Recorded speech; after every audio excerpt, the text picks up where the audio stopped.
Yo, this is Bernard, aka the Scarlet Spider. And this is Samir, your King in Black. And welcome, one and all, to another episode of the Angry Blerds podcast. Where the nerds are black and the nerds are covered in cat hair. Yep. So I say let's get our movie news out of the way first because we got a lot of that. We got a lot of TV news. We got a lot of gaming news. There's a lot of news. Yeah, that's a lot of it, guys. Yeah. There's going to be more next week. What are you talking about, Willis? That's the Game Awards next week. Bro, I don't keep up when that stuff is happening. You need to. It's your freaking job. Do your job. What did he say? I can always get the winners and everything, when it comes out. I just didn't know that it was happening next week. I will always be updated. So how you gonna say it's next week and then be like, when is the Game Awards? It's Thursday. Yeah, it's Thursday. So I will have a list of the winners and everything on Friday. I mean, you could watch the damn thing. I could, but I don't watch award shows. We've gone over this. Yes, I know. It's like, you're strange. What? You're an old man how am I assistant strange? playing Sudoku. I don't even know how to play Sudoku. And once again, there you go with the insults. Why am I strange? Because I don't watch award shows. Mm-hmm. Why do I need to watch award shows? Answer that question. You don't need to watch the award shows. I just figured you should watch the ones you think will be relevant to you. Samir, once again, I'm going to get all the news after the award show. It's the same logic we use for the reason why we don't watch the Oscars, the Grammys. I don't watch the Oscars because they don't respect the animation. That's why. The disrespect. But yet you still bring up whoever won animation. Not often. It's I mean, you do really sometimes. I mean, you brought it up for the past 2 years. Not with the same. Basically, moral of the story is you don't have to watch award shows, especially ones that stream, because they don't care about the ratings. They care about the streams. Streams and ratings are two different things, Samir. Every year we always see on the news, the Oscars was the lowest watched this within the past year, or the numbers have gone up significantly from last year. We don't get that with the Game Awards. All right. So, movie news. Sonic 3 has a release date, and I'm so excited.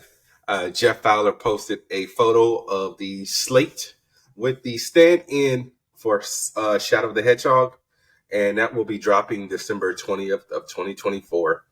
I actually reposted this and I said, hey, Jeff, can we get one of those stand-ins? No response, but hey, man, you got to shoot your shot. And Samir's not excited because James Marsden and Tika Sumpter are still in this movie. I mean, I'm not excited, but at the same time, it's like they do need to go. Good grief. They were the worst part of that last movie. That movie would have been so good if it wasn't for that segue. Am I wrong? Yes or no? Was all the human characters the weakest part of the second film? I mean, excluding Dr. Robotnik and his assistant.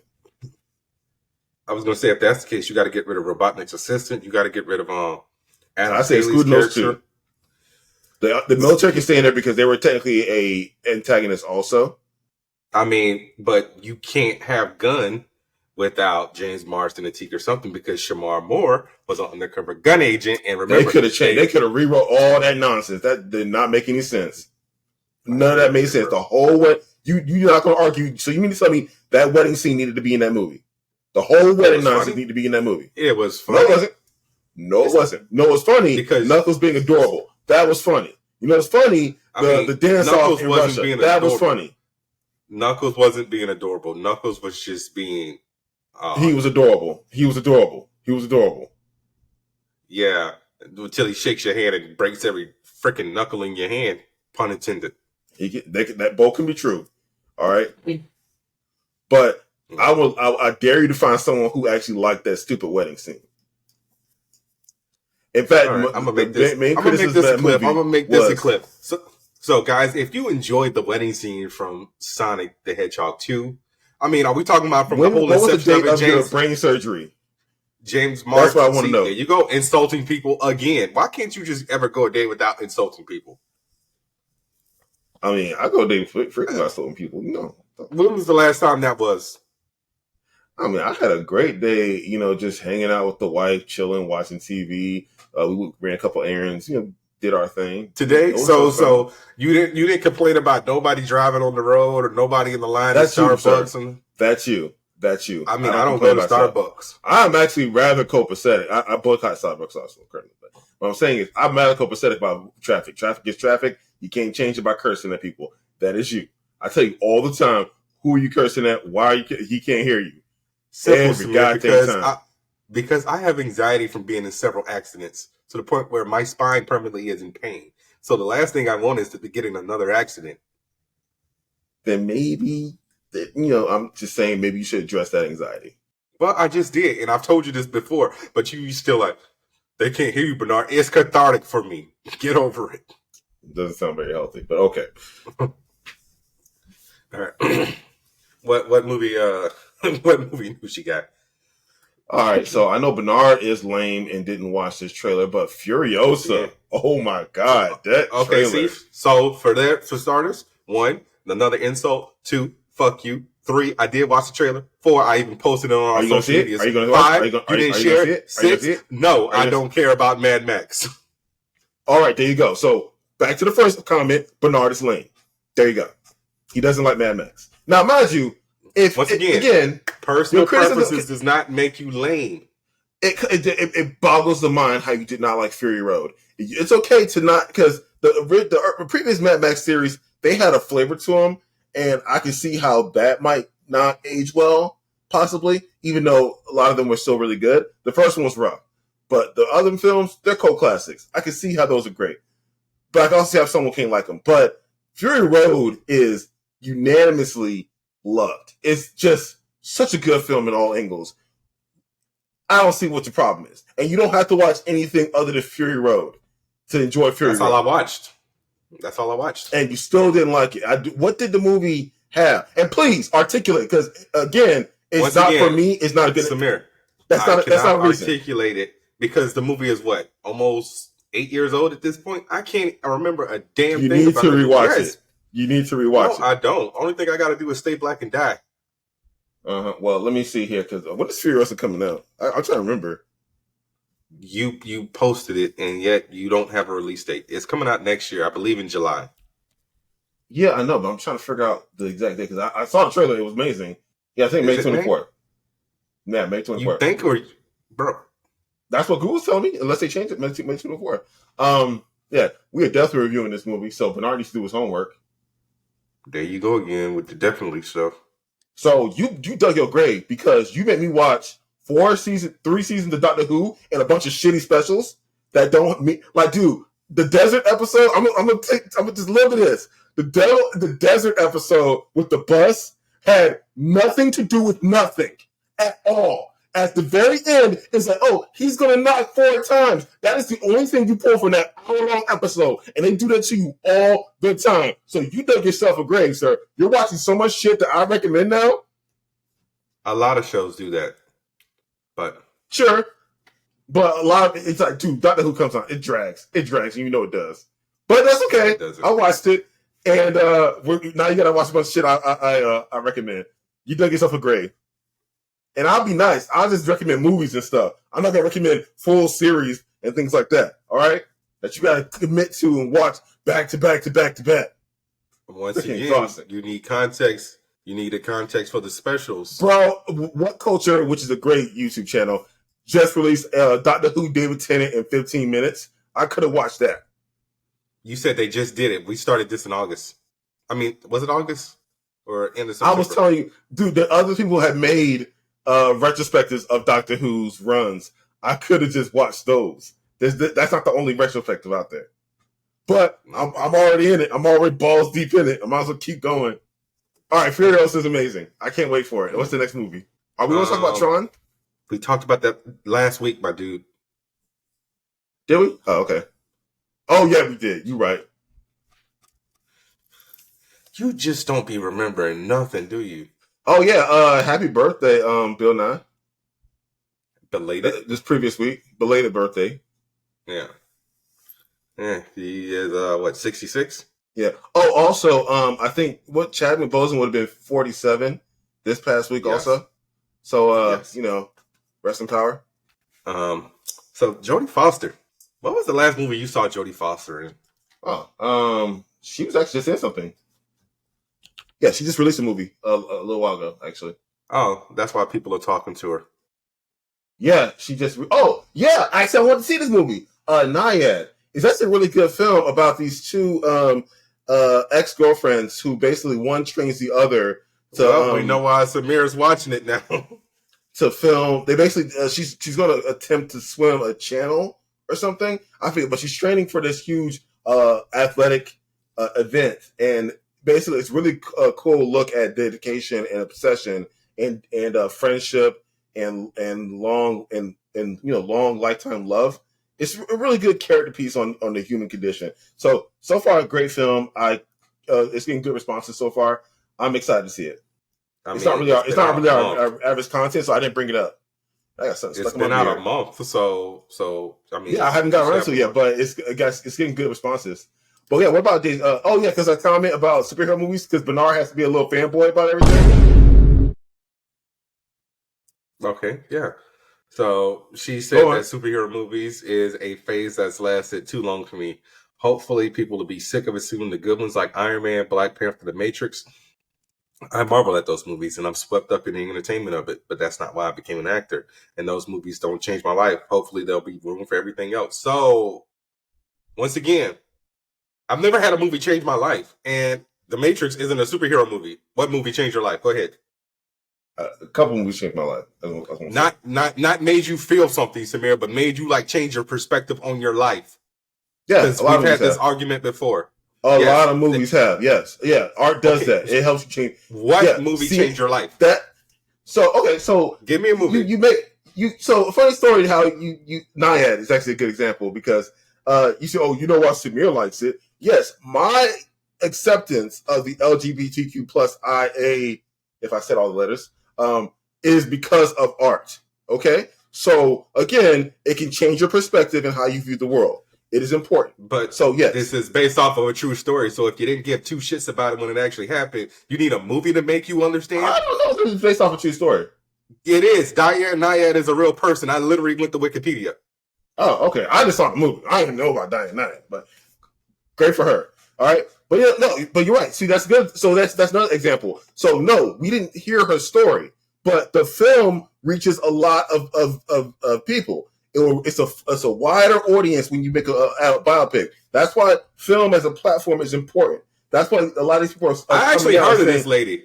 This was the lady who swam from Florida, from the Bahamas to Florida 10 years ago. Are you sure that was her? Yes, I'm at her Wikipedia, dude. Yeah, okay. The movie is about what she did in the 70s. Okay, but guess what? We didn't hear about the details. We just said, oh, look, this lady swam that long distance. Good for her. And we went about our day. Now we get to see the intricacies of that event, her leading up to it, training, things like that. Samir. Yeah? When she did it in 2013, it was all over the news. It was on CNN. They had it on But did you care? I watched some of it. All I'm saying is a movie will give you nuances to the intricacies of her life at that time. And it's important to see it sometimes. Yeah, okay? Unless it's Ridley Scott who just decides to make up whatever for Napoleon and then the historian calls him out and tells the guy to get a fucking life. Yeah.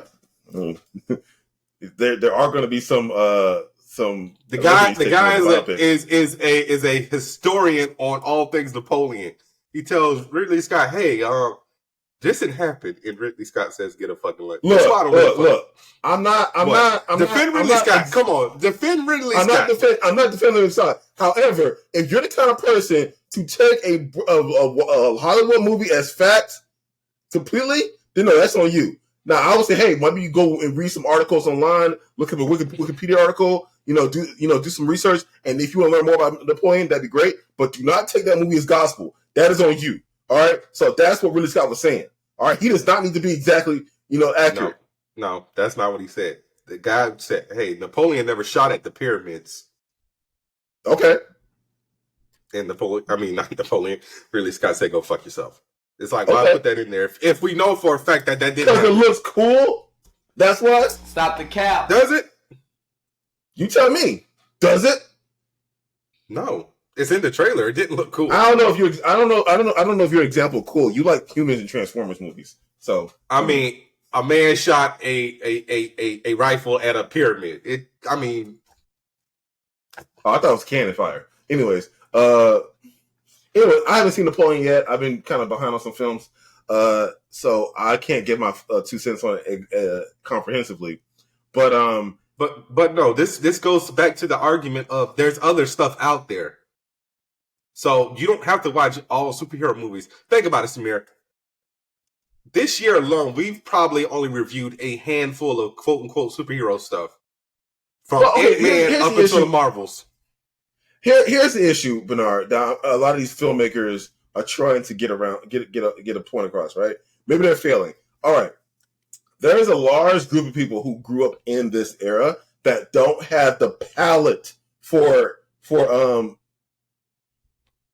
auteur films anymore, or tour films, or other films in general. They only want to see the first surface level blockbuster stuff. Okay, so it does create a problem when no one else can. When you can't turn your brain back on to watch something substantive.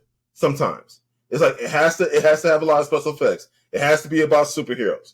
That's what they're getting across. It's like if you can't switch that off and watch something else, that's a problem. And it's like, and Jodie Foster and Ridley Scott and Martin Scorsese, they're like, hey, listen, I'm glad this is kind of dying down. Can we get back to making, films again? That's what they're getting across. Right. So this is what I want you to do, Samir. I want you to pick a year, anytime between the MCU's inception to now, and I'm going to go on Box Office Mojo and see what the highest grossing movies were for every single month. The growth isn't the point, Bernard. It's the overall consensus of the audience and how people, again, aren't seeing films other than Hollywood blockbusters. That's what they're getting across. Once again, those are Hollywood blockbusters. Superhero movies aren't the only Hollywood blockbusters out there. They're a large portion of that. Once again, there were 3 Marvel movies this year. That's it. Okay, how many DC movies? 1, but 2 because Aquaman. Did you count Across the Spider-Verse? Okay, then no, because I said Marvel. When I say Marvel, I mean MCU. No, we're talking about superheroes. We're talking about superheroes. They said superheroes. Okay, so 6 movies all together. 6 movies all together. So 2 DC, Sony Animation. And how many movies does an average person see a year, anyways? I don't know. Not that many. It depends. I mean, I can probably go see about 15 to 20 movies. Yeah, but you're an outlier because you see more films than most people, and even again, your palette of films isn't that diverse. So it's like, once again, why do you keep saying my palette of films isn't diverse? Because you cut out foreign films. Because I don't want to read subtitles. I'm always concerned I'm going to miss something just because I'm reading. How? So speed read it. It's not a hard. Sometimes people just be talking in paragraphs and they still somebody done died. They don't. Generally speaking, when people are talking, it's one sentence at a time. They're very good about rolling it in so you can see it. Okay, so we already broke down. We already broke down why I don't watch foreign films. What else? All right, so that's really your only one because I'll watch a rom-com. You don't watch horror movies often.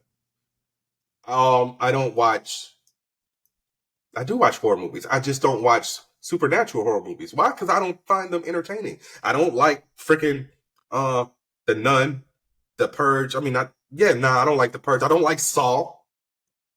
I'll watch something like Scream. I can name a bunch of other ones that came out this year that weren't anywhere near. I just named Suspense. Okay, name some because you probably gonna name a bunch of crap that didn't have a release or is on something like Shudder that I don't have. Oh, not Shudder. What's that? Well. Oh, okay. No, wife gave me an update. Okay, so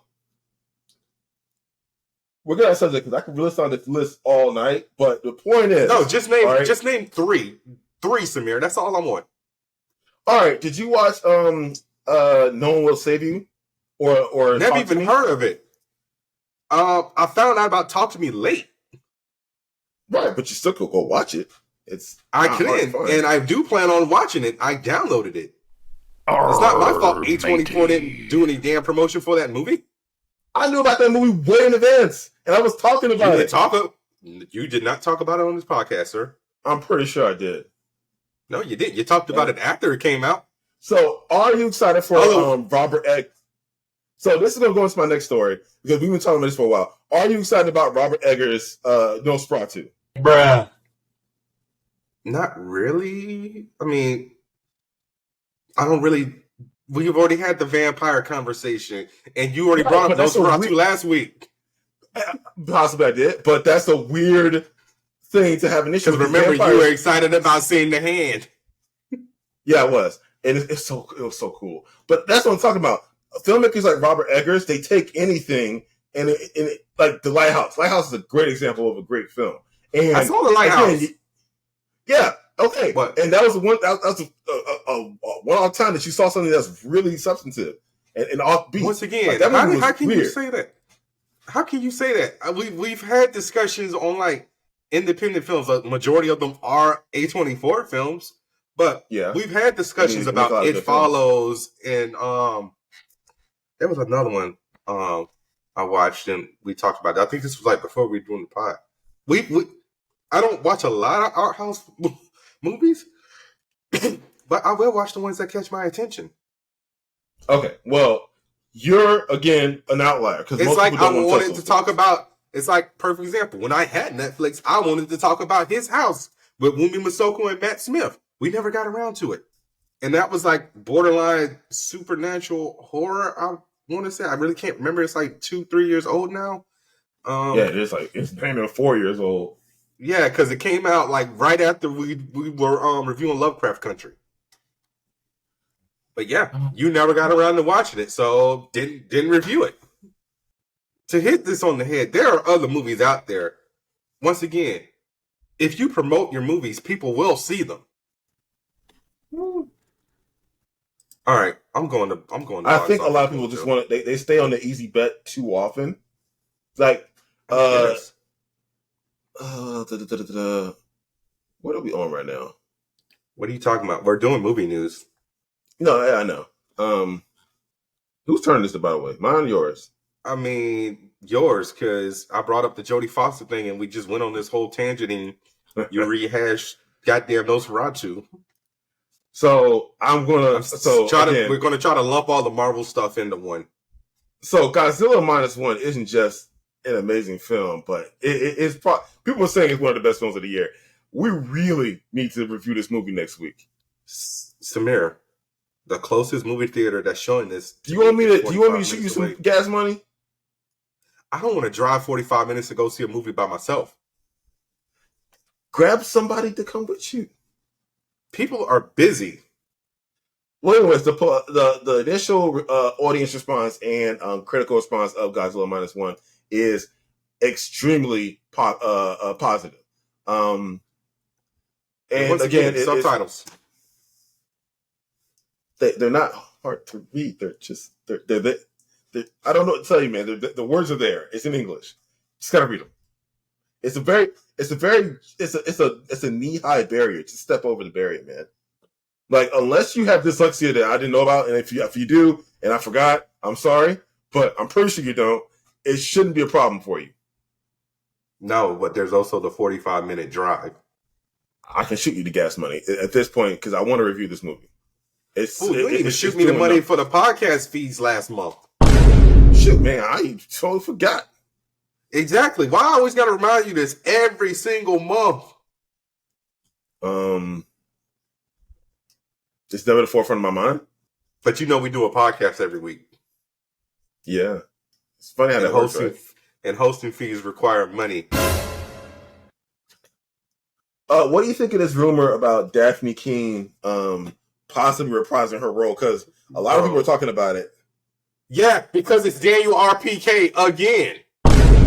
Yeah, this nigga here. he throwing out that nigga. Bro, for the past 3 weeks, you have brought us stuff that this man has said when everything he says is behind a paywall on Patreon. I don't trust people who put everything behind a paywall on goddamn It's not Patreon. just him saying it, though. Who else is saying it, Samir? All right, Tell me so that. let's see. Heroic Hollywood, they're saying it. Game Rant, they're saying, I don't... No. Send the links in the chat right now, and I bet you they're all citing him. Come on. That's what it's saying, right? It's saying via Daniel RPK, right? Because I saw somebody share that on the Take's Facebook page, and I'm like, bro, this guy ain't even a real source. He like DJ Academics. He just sit in the basement all day and just go off on stuff, and people take it as freaking take it as like true to heart. Why you hating on dude? I'm not hating on dude. I'm just saying, what's the guy's source? Huh? So besides Daniel RPK, there was this one person that posted. Yeah, because they probably reference him. Can we get toast? I don't know who this person is though. Once again, that's another one that's always like kind of spamming stuff. Like how a lot far of are they people wrong, be posting. And how far are they right? I mean, this is the first time I've since we've been doing this podcast this year, I've seen them post. Being posted. So that one is pending. But Daniel RPK, I've seen him around for like a few years now, and not is he often wrong? Who? We can have toast. No, Daniel RPK. Once again, nothing this man has said is coming into fruition. If Ryan Reynolds said something about Dafnee Keen coming back as X-23, then maybe I'll start to believe him. But so far, nothing he said has been proven. He's just out there talking out his ass. So CBR says something too. Did they cite him as a source? So comic book resources. I think that's what CBR stands for, right? Yes. Okay, so they, according to Trusted Scooper, can we get some toast? Apparently, they're Trusted Scooper now because I don't know. They CPR ain't effing with us, So I'm just saying there might be some validity to these scoopers and these rumors. Some of the people can we get some, once again? Can we get some toast? Is basically the same as Daniel RPK in the Illuminati. They never cite their sources. It's a bunch of speculation. So it's just like, ooh, you bought a blue check. If you ain't gold, I'm not trusting you. Okay? Is that a thing now? Yeah. Every professional news source, Deadline, the Hollywood Reporter, they all have gold checks. The Marvel how do you get those? Page. You have to be an accredited news source. Well, they need to distinguish some. Otherwise, you just somebody giving Elon Musk $12. $8. Yeah, was it 12? I thought 8. I think it's $8 if you do it online, but if you do it on Apple, I think it's $11. Anyways, because he's trying to cut the what you call it. My point is, there may be some, and also I kind of want to see her come back and redo the role. Yeah, it sounds good. I mean, she wasn't my chosen cast for the character. Quite frankly, I don't like the Old Man Logan timeline. But if you're gonna have it, it was done pretty well, and I liked her. I like her performance, and I kind of want to see her do it again. And once again, hey, you know who can we get some toast cited for this? Daniel RP fucking K. I just went to the Twitter page. He's a trusted scooper, so I don't know. There we go. All right. Here's the original post from September 10th.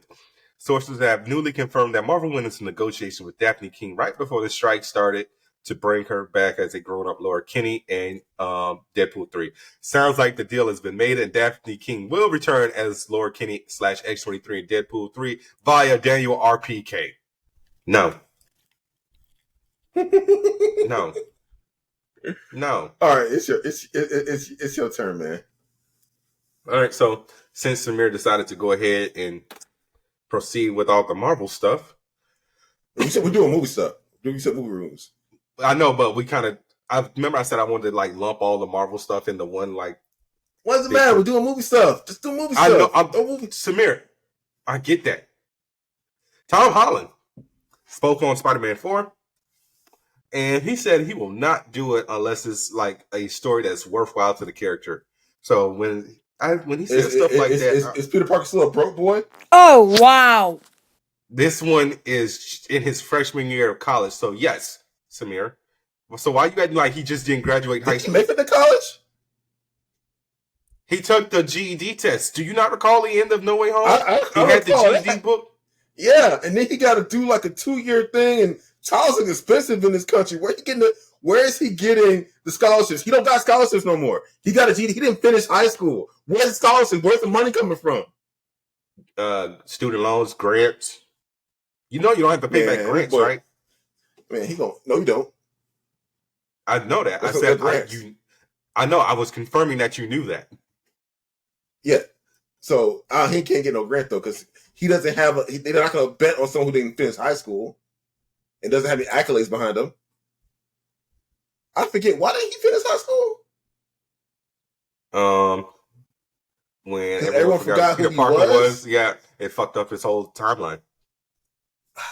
Stupid. I'm sorry. I mean, it's not. It isn't. It isn't. It's very on brand for Marvel to shit on Peter Parker in any universe he in, pretty much. So, all right, it's consistent. Hey. So we're not gonna do that. We have to blame Sony for this one, because don't forget they rushed this movie to the point where we had to pivot and make Ned the one bring in Toby and Andrew. Remember, I told you it was supposed to be America. Yeah. Oh, it's so stupid. Goddamn Sony, you suck.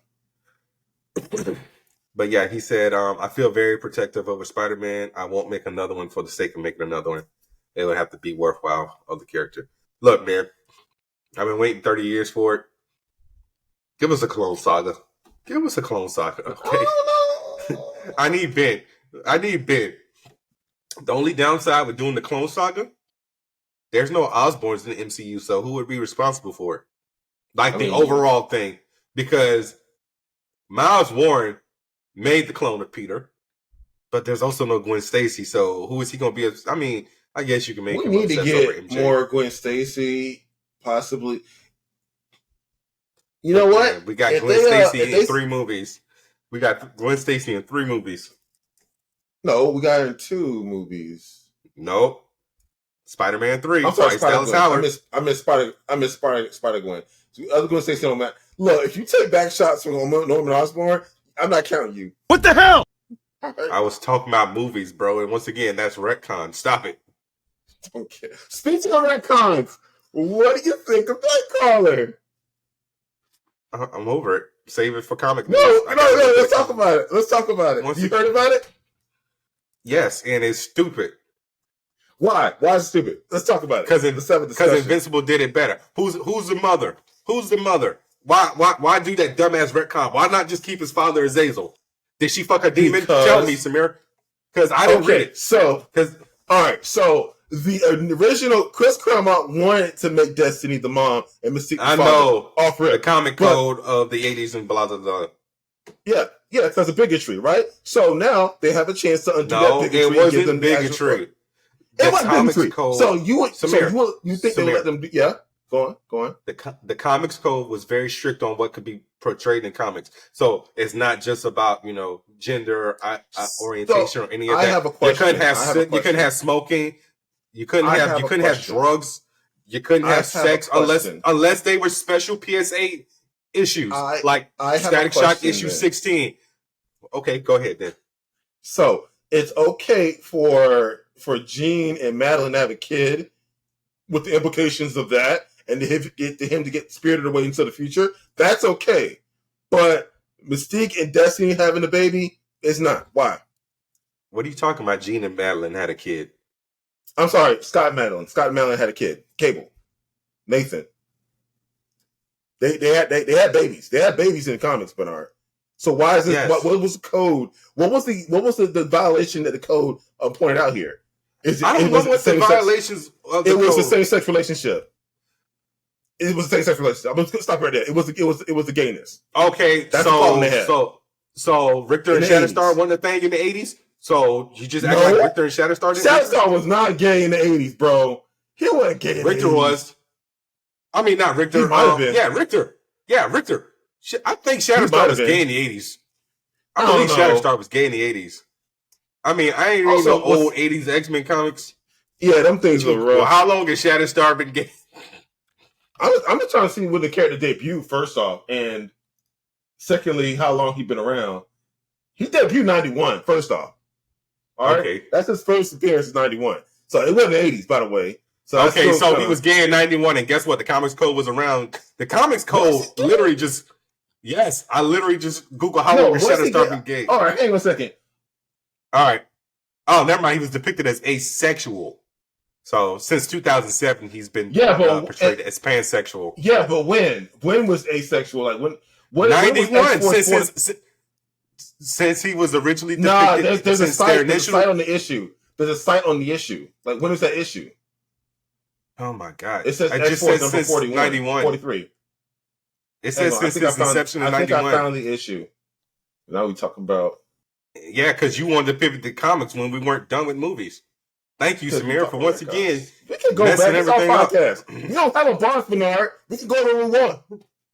Samir, timestamps. Did you forget I do timestamps? I don't care.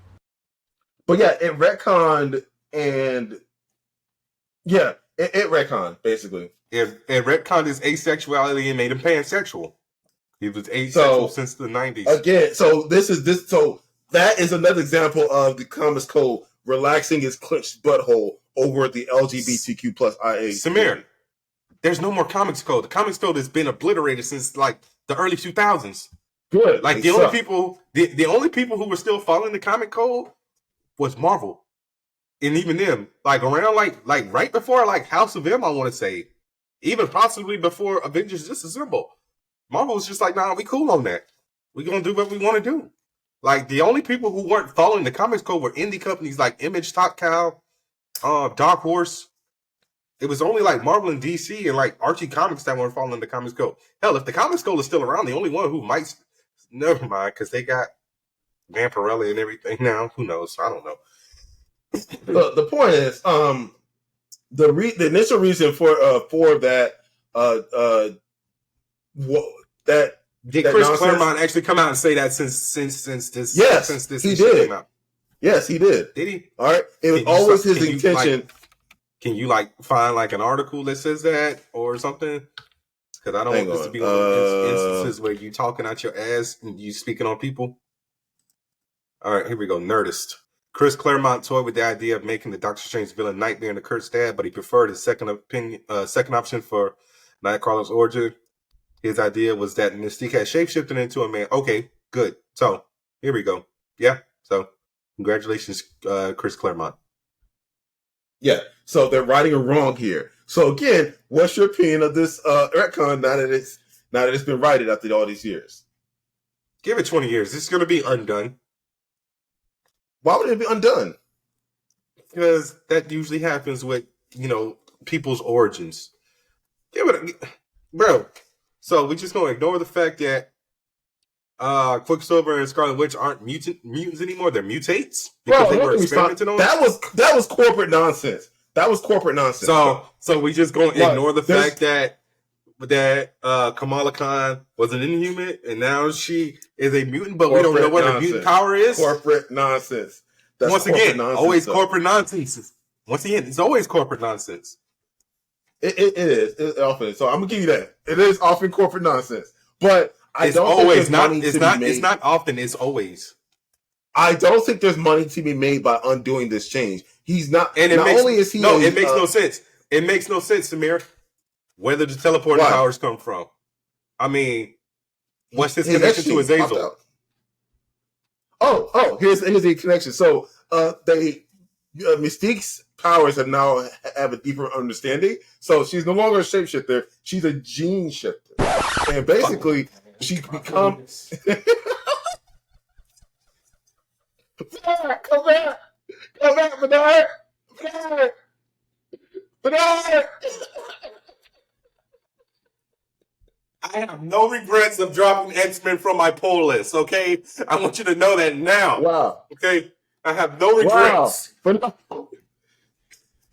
I feel, I don't know, man. Okay, look, anyway, so basically... So someone who's been around for almost 40 years I'm sick and tired of like the power upgrading, the power downgrading. Once someone has a power, keep it intact. Okay? I gotta call nonsense on you, Bernard, because they retcon Doctor Who frequently. What are you talking about? Like, the Doctor has been the same. He wasn't supposed to have more than 12 lives.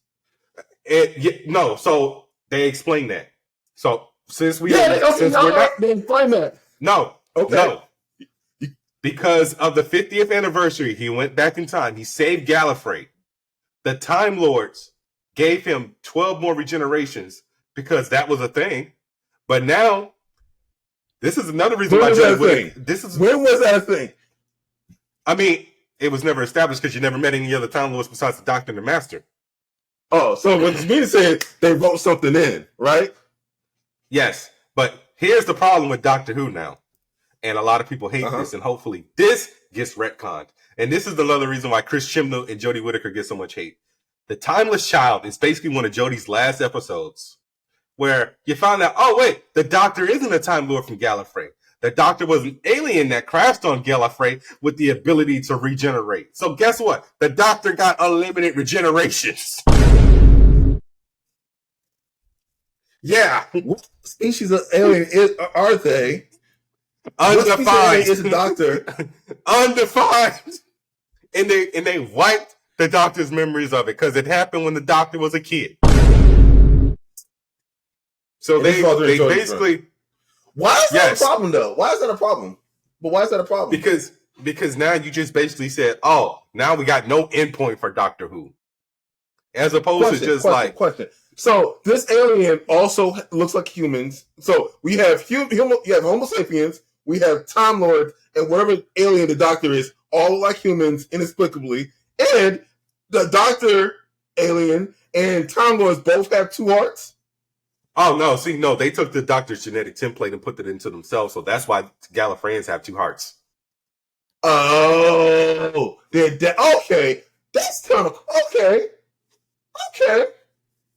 So that's why that's why Time Lords have regeneration, because the Doctor is the template. Adopting the Doctor's genetic code into their own has allowed them to gain regeneration. So they didn't have it 9,000 years ago. No. How old is the Doctor? 9,000 years? Older? It's usually minus 100 years for every Doctor, so about 1,400 years old now. I thought they were older. Yeah.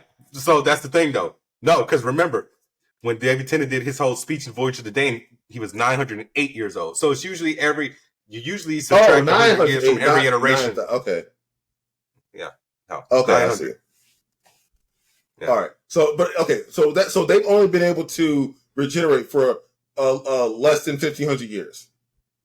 That we know of, because once again, Gallifreyans are assholes. They wipe the Doctor's memory. And with the time travel aspect, that's kind of interesting. That's some interesting implications there. I don't know. See, that's the thing. I'm coming from outside looking into that. I don't see how that hurts the story. Because now you can make it run forever. I mean, it'll probably end by the time. It'll probably end by the time I'm dead. Or, it'll get a reboot. You want to see it end. Like, why is that the criticism? Oh, now you can make it run forever. Why is that the criticism? Do you hate what the content is now and it has a content going down? No, it's because there were it's just like I don't know, only comparison I think of is Fight Club. There were an established set of rules for Time Lords. And we just said, sorry, Grogu, this is the rules. Throw it out the window. You didn't have to do it, Grogu. But okay. I said sorry. I wouldn't throw my Optimus Primal. That's hard plastic. That's just a plush. Man, Optimus Primal sucks. He ain't got lines. Beast Wars, Optimus Primal. Not Rise of the Beast, Optimus Primal. This is the one I had as a child. We've gone over this. But let's get back into this damn TV news. Because we went on a 20-minute tangent. Because Samir want to bring up retcons of comic book characters. I wasn't going to talk about it. That was one of my stories. So we knocked that out anyways. That's why I said let's save it. Apparently Scream 7 is going to get completely rebooted. Yeah. But once again, like I said, something. just to hell with Randy's niece and nephew. They're Yeah. still in the movie. I mean, don't. I mean, they were integral parts 5 and 6. What's the company's name? Searchlight, Spyglass. Blame Spyglass. Spyglass, yes. Yeah, blame Spyglass. All right, because they didn't have to do that to Melissa Barrera. So, and they could have waited for Jenna Ortega. So they actually coined the phrase for it in Scream 5. They call it like a revival or something like that because it was a soft reboot / revival. I can't remember what they exactly said because it was 2 years ago and we didn't watch it because Samir didn't watch it. I mean, we didn't review it because Samir didn't watch it. But time. You had time. All right. So, Bob Iger. This man is starting to get on my nerves because he is coming up with every single reason why, Disney is underperforming in the box office. He's basically saying, and as far as Marvel goes, there weren't enough executives for the Marvel. Yeah, because that's what we need, executives to tell people what to do. And so basically, I actually saw this on Reddit originally, but he said in an interview with NBC News, quality needs attention. It doesn't happen overnight. Quantity, in our case, diluted quality. And I feel like he's trying to throw Nia DaCosta under the bus by saying that, why just her? Exactly. Like, why just throw the black woman under the bus like Ant-Man? But why her? I'm asking. Well, yeah, because this is the most recent movie and it underperformed, and this is technically the first movie back under his watch because he didn't come back until after Guardians 3 came out. So yeah, he was just talking about everything. That he was disappointed in what he was seeing in the transition period. So, which is crazy because he only came back a year ago, and Bob Chapek was only there for 2 years, so they just threw him out. And but yeah, he was like saying, Nia, he said something along the lines of like she didn't know what she was doing. I'm like, yo, this was the lady that directed a very stellar reboot of Candyman that we loved and we praised, but yet the executives on hand pretty much screwed over the Marvels because, for starters, they made her cut the movie short, and y'all ain't even invite her to the red carpet premiere. She was not at the premiere. What? Yeah. Keep in mind, it was also her birthday the day of the premiere, but she said she wasn't invited. And he also said that, it made no sense for her to shut down like post-production because she was in London getting ready for pre-production on another film because this one got delayed. It's like, yo, she got a commitment to another film that was already delayed due to the pandemic. This movie is done, and now y'all holding her up. So y'all messing up her money. It's like, how would you feel if somebody did that to you? Like let's say you were doing freelance work, right? Let's say you were doing freelance installation on TVs. All right. You're at a house, like, let's say this condo, you're hanging up 2 TVs on the wall, but your next job is, 7 TVs and a whole surround system. And, you're guaranteed at least 4 times what you're going to make there. I don't know how much she's making for this money. I'm just using that as an example of just possibly fucking up the bag. But yet this old person is trying to slow you down by asking you to sign them into Netflix and everything. Well, that one takes like 5 minutes. But I get what you're saying. So I have 2 points to this. One, just because someone has one good film doesn't mean they're, absolved of all film and they can't do anything wrong. They can. I like to reference Josh Trank. 2, I do agree with you overall because, I would like to think she does good work. I think she knows what a good movie is. And quite frankly, a lot of this does look like a producer micromanaging. Yeah, and once again, this movie had no marketing budget whatsoever. Like what? They cannot produce this movie. They can't promote this movie because of the strike. It's not even about the actor, Samir. It's the lack of promotion, period, point blank. Think about it. 3 weeks before this movie dropped, we got that trailer with like You know, like the Member Berries trailer, as you know, people like to call it, where we see Captain America and Iron Man and all these other Avengers, and then it leads into the trailer. And then like a week before, we get like a 30-second TV spot. Where was the promotion? Like, you know how Disney does their promotions. We get stuff like 3 months out, 6 months out, not 2 weeks before the movie comes out. Perfect example. That's another reason why Wish ain't making no damn money. Where's the promotion for Wish? Sucks. Well, it also on promotion, but that movie is not good. It's mediocre. That movie's mid. Once again, we're not going off of reviews. We're going off of lack of promotion here. And I sometimes a movie can do. It gave me a nice cell shaded 2D, 3D kind of like. You want to see that situation. Movie? I'm always trying to slide you Disney movies, and you're like, I don't like musicals. You're one. Samir. Why wish? I said I don't wish. Samir. I said I don't do live action remakes. You tried to get me to watch the What other animated movie? What other animated Disney movie? I don't know what your problem. I don't know what your problem is with Frozen. Cause I remember when the Frozen hype chain was out, dang near 10 years ago, and I was like, "Yo, man, you should go see Frozen. That movie's hot." And you were like, "I don't see it. I don't do musicals." What's your problem with Frozen? Let It Go was annoying as fuck. So fuck that movie. First off, Let It Go was not annoying. All right, that movie's legitimate. That song is legitimately good. Okay, all right, Samir. Yes. Think of it this way: you have an annoying godson who is obsessed with Frozen, who constantly sings "Let It Go." You hear it every single time you see him. Okay. You would get annoyed with that shit. Okay. Let It Go had maybe a minute and a half of screen time, maybe 2 minutes. The song isn't that long in the movie. It was not a full length song. They had one segment, and then the plot kept going. That's only one song in that whole movie. That movie has other songs in it. You do know how a Disney movie works. Like a part of your world isn't the only song in Little Mermaid, right? Your Guess isn't the only song in Beauty and the Beast, right? But it's the popular song. Don't matter. You're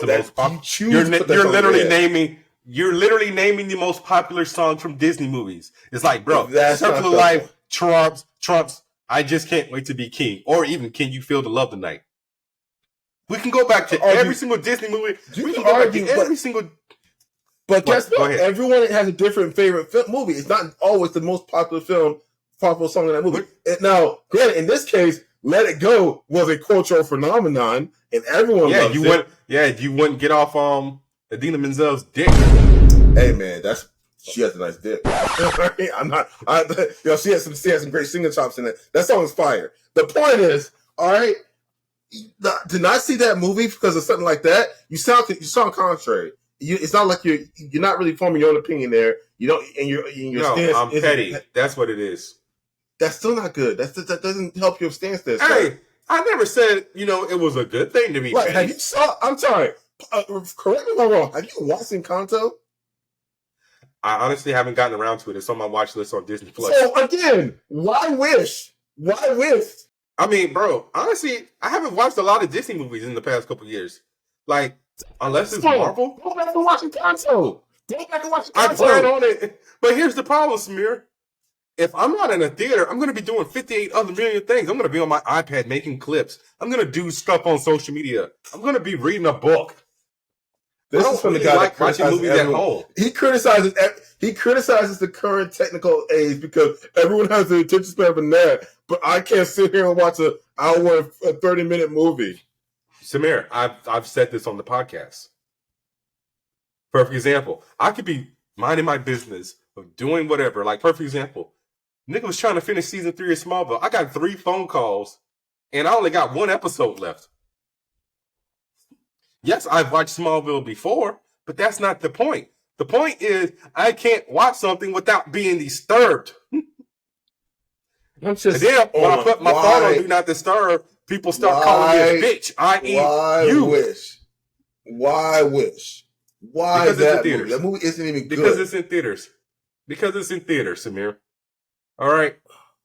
You hurt my brain. Did Encanto even come out in theaters? Wasn't that a pandemic movie? It might. Because I still ain't watched what's the one with Tom Holland and Chris Pratt? Onward. I still ain't watched that. That one was good. Still haven't watched it. Bro, I got Toy Story 4 on the shelf. I haven't even watched that. I mean, did you see Seeing Red? We reviewed Turning Red, and once again, that was Turning a Disney Red, not Plus. Seeing Red. Yeah, and I had to What is Seeing rewind that Red? like 5 times. I don't know. It sounds Okay. like an album by Simply Red. But once again, what the fuck were we talking about? Were we still talking about movies? Yeah, promotion, the Marvels, the promotion. Oh, yeah. Wish. And I'm like, and I had to pause you right there because I'm like, you don't like musicals? Like, are you gonna watch Wonka? No, I don't give two shits about Willy Wonka. And once again, this is a movie no one needed. What do you mean? As someone who liked the original Chocolate Factory, I felt I don't know who this man was. Why does he do the things he do? Quite frankly, You could have read the Wonka book. has no backstory. I mean, It's in the Roald book. Dahl's a racist. Roald Dahl's a racist. So, But yet, you can watch the movie that's inspired by his racist works. Go, come on. yeah, well, they Make that took all the make sense, racism man. out of it. They took all racism out of it. The Oompa Loompas are still there. Yeah, but they're not black anymore. Were they black in the book? Because I've never read the book. I'm going to have to look that up. I'm gonna have to Go look that ahead. Original Oompa Loompas. The boys are black. All right. Yo. Let's look this up real quick. 5 minutes later. How you spell Oompa All right. Loompa? OOMPA, you idiot. Oh, wow. Yeah. The Oompa Loompas were depicted as black pygmy people from Africa. It's bad. It's bad. But once again, I said this last week or 2 weeks ago. British people, they're slow when it comes to progression. That don't mean we give them a pass. I'm not saying. Fuck the Queen. And, Fuck Congress.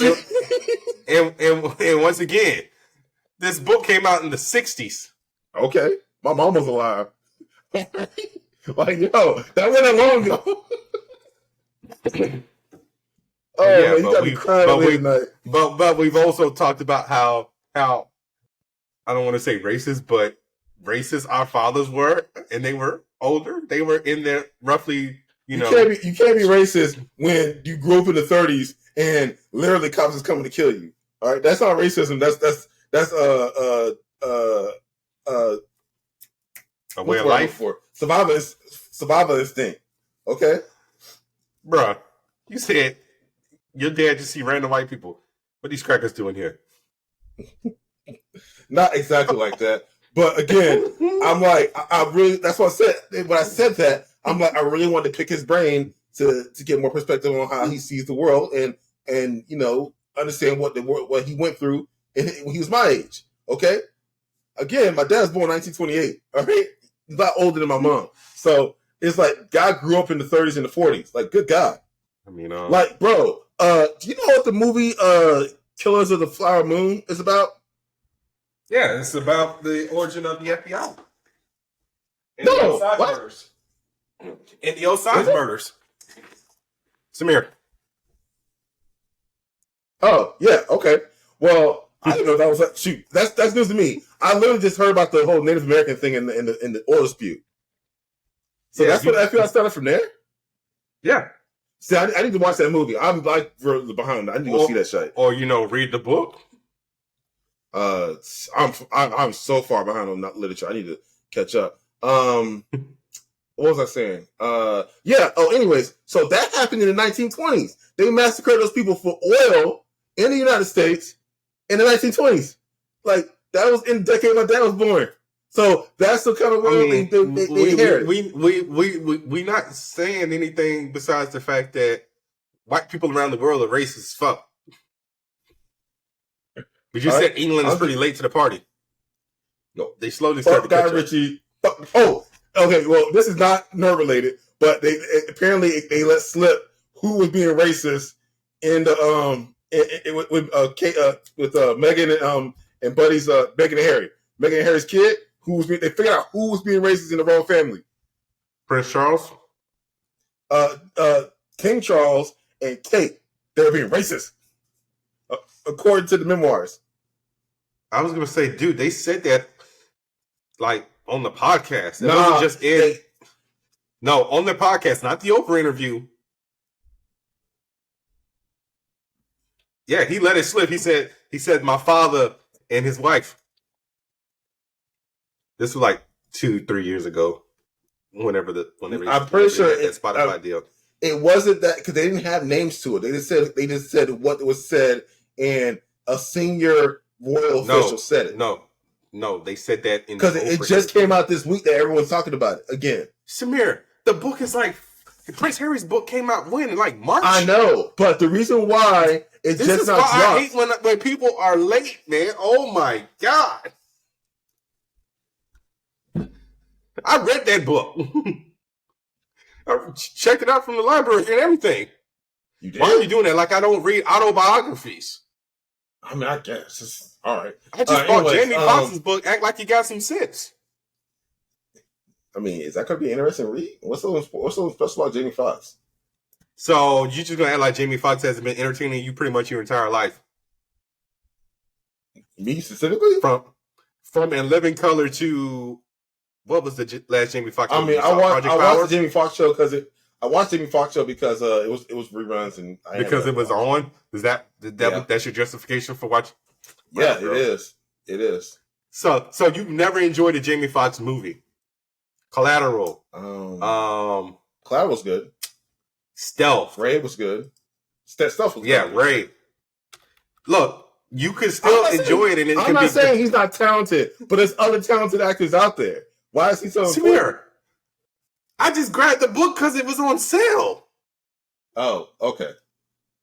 I grab books whenever I'm in Ollie's, and I just usually tend to go to cookbooks, biographies, or comics. All right, we got way off topic. What's the next one? Yeah, because of you.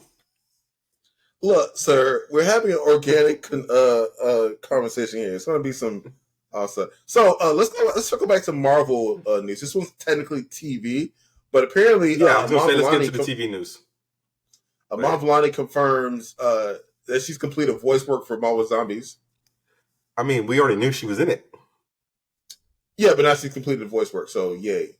Yeah, I mean, I'm pretty sure a lot of the people who are in the film, in the series, are going to be doing their original voices. Like, I really hope Simu Liu comes back and does the voice of Shang-Chi because I ain't seen that man in, 2 years? He's coming back. No, I'm saying in Marvel Zombies, fool. Oh. Yeah. So, we also got a first look at the Fallout series on Prime. Yeah, it looks so good. Once again, I know nothing of the series besides its post-apocalyptic. Now you can watch it. Now you can watch it, though. Yeah. You don't have to be a fan of the game, Bernard. Yeah, I know. I mean, I'll watch it. Will I like it past the first episode? I don't know, because we went through this with Halo, last year? Yeah. It's like, we reviewed one episode of that, it was like, nah, we ain't going back to this. Okay, look. I didn't have that much criticism for Halo. I would watch it, but I was swamped, and you wanted to drop it, so like, okay, fine, we'll pass this up. But the show, I had little to no problems with it. But then again, I'm not a Halo fan, and I think the issue that people had with it were just they were nitpicking. I don't know. Yeah, they didn't really have any. It was straw man arguments and stuff like that. Look. If we can hate Sylvester Stallone for taking his helmet off and Judge Dredd and praise Carl Urban for leaving his own Dredd, bruh. Here's the guy takes off his helmet, but the guy takes off we don't see his though. face. We don't see his face at all. But here's the issue. Here's the issue, though. He's a man. You know what? I don't know, because it's kind of a toss up. John Anderson, we didn't watch all 3 seasons of Mandalorian. We saw Pedro Pascal's face twice. That was because of different circumstances. So, with Dredd, go ahead. With Dredd, it makes a lot of sense that he doesn't take off his helmet while in uniform because it's a part of the uniform. Once he's on the clock, he is a judge. He does not take off his helmet. And the first thing he did in that movie was take off his helmet. We need to see his face, bro.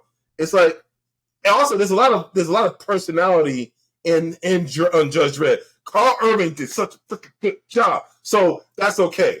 I get that. But Master Chief, he would have no screen presence whatsoever with that helmet on. At all. So, it once was so again, the hard. Mandalorian. You can't see any of their face. So, what's up? You just shot yourself in the foot with your argument. I think his lack of expression was probably a strength to that character. But I don't think they would be able to catch lightning in the bottle a second time. A lot of characters can't do that. I do not think that would have been... Yeah. We've got it with several people on the Mandalorian. Bo-Katan. She Din Djarin, Boba Fett. Yeah, okay, so let's take out Bo-Katan. The Armorer. No, she knows she'll find. She's fine on that armor. Paz Vizsla. Paz Vizsla. Man, Paz Vizsla, I mean, we kind of glad he did. But still. Kind of sucked it. But still. All right, you raised a compelling argument. Maybe there's a lot of comparisons drawn between Master Chief and the Mandalorian. Could they have done it without his helmet being taken off? Possibly. But there is no reason why he couldn't take his helmet off in scenes where he wasn't in combat. The issue with Judge Dredd is the whole film, at least in Dredd 2013, 2012, he was in the field the entire movie. He was on the clock the entire movie. There was no reason for him to take his helmet off. It protects his head. Okay? Master Chief, he wasn't always in combat during the entire show. There was character development. The guy got to go to the bathroom. He got to eat. He got to have sex. He has to be a person. He's not just Master Chief all the time. They were showing us his life, not just his job. That might be the distinction here. Okay. So again, Mando, he was eating. Mandalorians, they do everything with the helmet on. I guess including sex. They're also zealots. All right, that faction, they're kooky cult people. That's another thing. There's a faction of Mandalorians that say, "Yo, we ain't effing with y'all. Y'all crazy." They acknowledge how nuts that is. Okay, so with Master Chief doing it, I don't know how they're going to swing that. You know, are they only going to talk about strategy briefings and combat scenes? That's it, and in transport scenes, that's all they're going to show us the entire show? No, they're going to show us him being a person, him training, him loving, him making friends. He can do all that without his helmet on. That's what I'm saying. It was kind of silly for people to get upset that he was a person beyond the armor. You know? I guess. But we're getting another spinoff for the boys. I don't like Halo, so I'm the wrong person to ask. We're getting on subject again. What were we talking about? Oh, yeah, Fallout. We're getting another spinoff. We're getting another spinoff for the boys. And Diego Luna and Gabriel Garcia Bernal will be acting and producing. So, yeah, shout out to Diego Luna just Russell. came out the hotness that is Andor. So, yeah. And Cassian Andor. Why do I feel like who the hell played Robbie Reyes? Was that Gabriel Luna? He also played Tommy in The Last of Us. It was Gabriel Luna, I think. Okay. We got a first look being teased at the new Godzilla X Kong movie, The New Empire. Yeah. See, once again, we jumping over shit, man. You could have said that for movie news, or saved it for next week because it's just posters. It wasn't necessarily even a first look; it was just posters. John. Oh, go on. Noah Hawley, who did Legion, is doing a Alien series for FX, and you know the guy who got shot by Cad Bane has joined it. Timothy Chalamet. Timothy Olyphant. I like Timothy Olyphant. It's not necessarily weird that he's going back to FX, but I guess they don't want to do movies no more because I don't even know the last movie I saw him in. Probably I Am Number 4. Really? He's been doing other stuff since then, dude. No, yeah, TV. But as far as movie goes, I can't think of anything. All right, let's go to his filmography real quick because Samir's already doing it. Oh, he was in Amsterdam. Yes, he was in Amsterdam. He was also in Snowden. I forgot he was in Snowden. He was the guy in Girl Next Door. He was the porn producer. Yes, always make sure the juice is worth the squeeze. Yeah. That movie sucked. Oh my God. How you get hyped up about something just like, you know what? Fuck that movie. Because I can see a movie that I enjoyed back in the day and realize that it's not good. It has good things in it, but overall not good. So the only good thing about this movie is you got to see Elijah Cuthbert's ass for possibly all of 2 seconds. No, the chemistry between Emil Hirsch and what's the lead's name? I just said Alicia Cooper. Yeah, Alicia Cooper and Emil Hirsch's chemistry was pretty good. Timothy Olyphant was great. Paul Dano is a good actor. His character was just crap in this. They didn't really get much to work with. I mean, the overall plot of the film was just not good. And the climax, it was a dumb movie with good actors. Somebody who was trying to leave the world of porn moved in next door to a nerd, and one of his friends recognized that she was a porn star. Yeah. And look, that might be a good setup, but the overall execution of that plot was kind of dumb.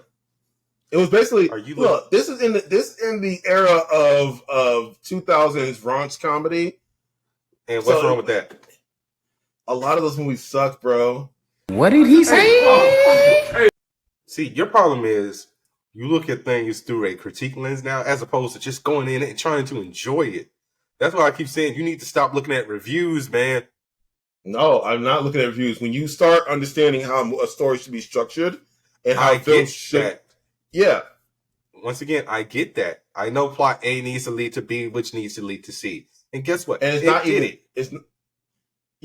even just that though. It's just all right. So there's so many other. Okay, so for instance, a good comparison on raunch comedy would be Zack and Miri Make a Porno, right?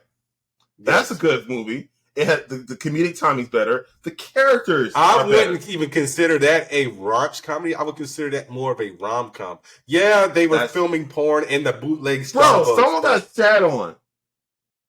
That's a raunch comedy. Okay? So are we acting like what raunch comedy was that where somebody just Something About Mary? Raunch comedy. No, I was gonna say Bridesmaids. I mean, that's kind of a raunch comedy. It's that bleed. So yeah, those are all bleeding into it. So yeah, I really can't think of one. I mean, then you have stuff like Sex Drive. Movie's dumb. Look, man, it ain't his fault. He got catfished. Okay. Oh, all right. That's not talking about the plot of the movie. Talking about the movie's just dumb. All right. Like I said, just all the American Pie movies dumb. You know, shut your bitch ass mouth right now. Okay. They're not good. Those are nice coming of age raunch comedies. No. And then, so again, I talked about this. We talked about this on the podcast last week, but Booksmart. Did we talk about it when we were recording when I said that? Yes, but we need to Booksmart versus because we're doing another segment because we're doing another tangent, and this all started from Timothy Olyphant. So we did nip this in the butt. We're chatty tonight. Okay. Okay. So filming has resumed on the live action adaptation of How to Train Your Dragon. Once again, that was movie news, sir. See, this is all your fault. This is TV show. This is a TV show, isn't it? No, it's a movie. Oh, I don't know. I'm excited about this. I'm a huge fan of this franchise, and I'm actually really excited to see what Nico Parker and I mean, I haven't seen Mason. Who is he from? Mason Thames. I don't fucking know. Nothing else. Oh, he was in Black Phone. He's good. You actually said that when we talked about this movie, like a few months ago. Oh, I said it again. All right. So wait, I'm excited to see what. No, what? I was gonna say I think that was pretty. No, I was gonna say I think that's pretty much it for TV/movie news. No. John Landau says says talks are ongoing about an Alita Battle Angel sequel. Let's go. Of course he's gonna say that. I mean, when did the first one come out again? A decade ago? When did this one come out? When we it was like 2019. 50? It was like 2019. Alita Battle Angel came out in 2019. You sure about that? Yeah, I'm pretty sure. Yeah, suck it, bro. That feels like it was so long ago. Dude, Rosa Salazar is still a baddie. She can still come Once back. again, bro, she's computer animated, so we didn't even see her. I got such a crush on this lady. She is so fun. God. You done with your little tangent on your boner for Rosa Salazar, which you probably only seen 2 things on her whole filmography. Bitch, I seen a lot of her. What you talking about? I seen a lot of stuff for her in it. You sleeping on Rosa Salazar, all right? I'm over here president of the fan club, son. Okay, so you know what? I'm not doing this because we're doing it. We already did. No, we're not, bro. We're an hour and 17 minutes in, and we still need to review like 8 episodes of Doctor Who. Bro, this episode's easy. Stop chilling. Stop freaking out, man. We got a bunch of news reviews to do. All right, and then we're gonna talk about Doctor Who. I'm gonna rant about how much I don't like Doctor Who, and then at the same time saying Doctor Who's good. All right, we're good. Samir, all right, let's yeah. Samir, and we still haven't gotten to the gaming news. That's not that many years to game. Anyways, so Brandon Cherry Flavor was amazing. All right, that came out 2021. All right, you sir saw her in the Maze Runner stuff. Undone was good. Okay, she was that cop in the Bird Box. Also, yes, who fucked Machine Gun Kelly? We bring this up every time we mention Rosa Salazar. They left together. Yes. Remember? I do recall that. Yes. Yes, she was also in Marcel the Shell with shoes on. Well, she had one of the roles in there, yeah. That movie's amazing, by the way. If you haven't seen Marcel the Shell with shoes on, please go watch that movie. It again, this is one of those movies that may or may not change your life. It'll definitely make you feel something. Once again, I don't think a movie can change your life. It will make you feel something. But life changing. How about this, Bernard? If you haven't felt an emotion in a long time and a movie makes you feel a strong iteration of that emotion, it's like that's feeling something. That's not changing your life. Yeah, but that could be life affirming. It's like, what if you haven't been happy in a long time and a movie makes you feel genuinely happy? It reaches down and pulls out that small child in your being, and it makes you realize, wow, I used to be happy. Where can I go from here to be happy again? And it makes you seek that out again. That could be life changing. It moves your world. I'm just saying, art is so important. You got to, I don't know, man. Chase that notion, Bernard. Find it. Again, there's a movie out there that will move you. Samir. Maybe it's not a movie. Maybe it's a book or TV show or something. Samir, stop it. We did this a month ago, okay? Movies don't change me. They make me feel things, okay? They make me happy. They make me sad. They make me miss my dad. They make me miss Penny.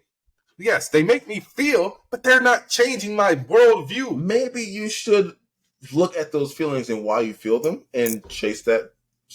Just keep going with it. I'm just saying. I do. All right. Once again, that's not life changing. That's why we keep on having this argument. Finish Rosa Salazar stuff so we can get back into the pod. All right. Rosa Salazar is awesome. We're going to move on.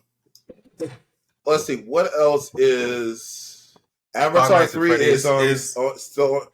No, go on. You cut me off. What are you going to say? Five Nights at Freddy's is quote unquote officially in the works and will start production in 2024.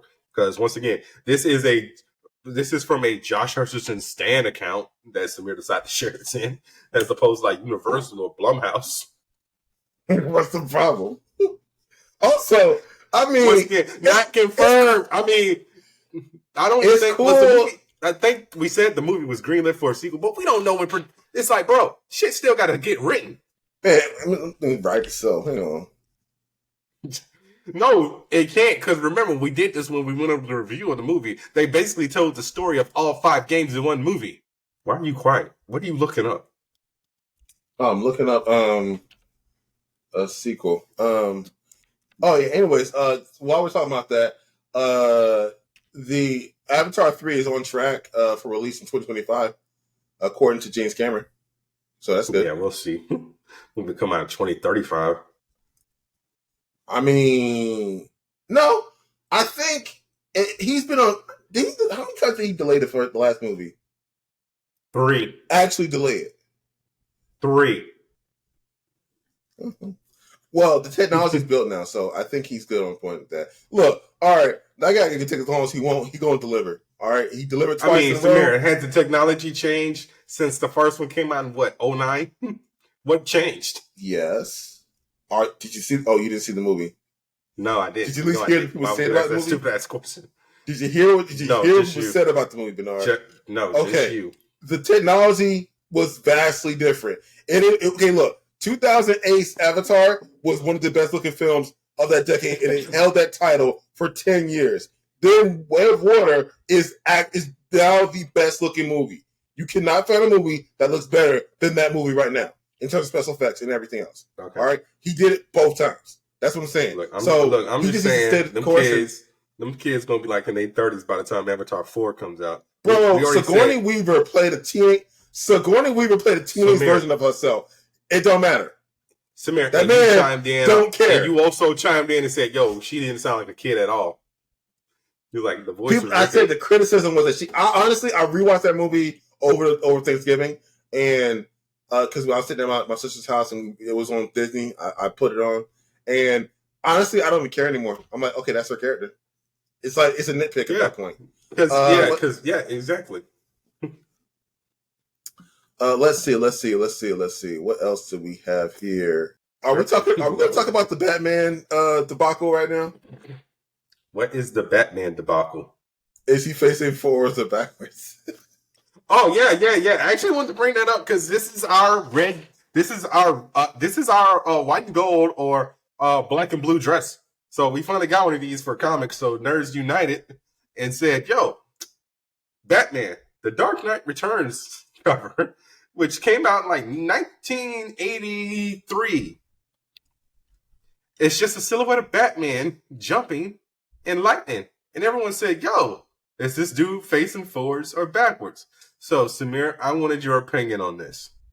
Because I can see it either way. I've seen too many spoofs of this. Like, one had Batman in some weird contorted position. The other, someone posted a picture of Superman flying in. And Batman and him would make it out while they fly by, and it all fit. All of those pictures fit that silhouette. So I can't look at this and not laugh anymore.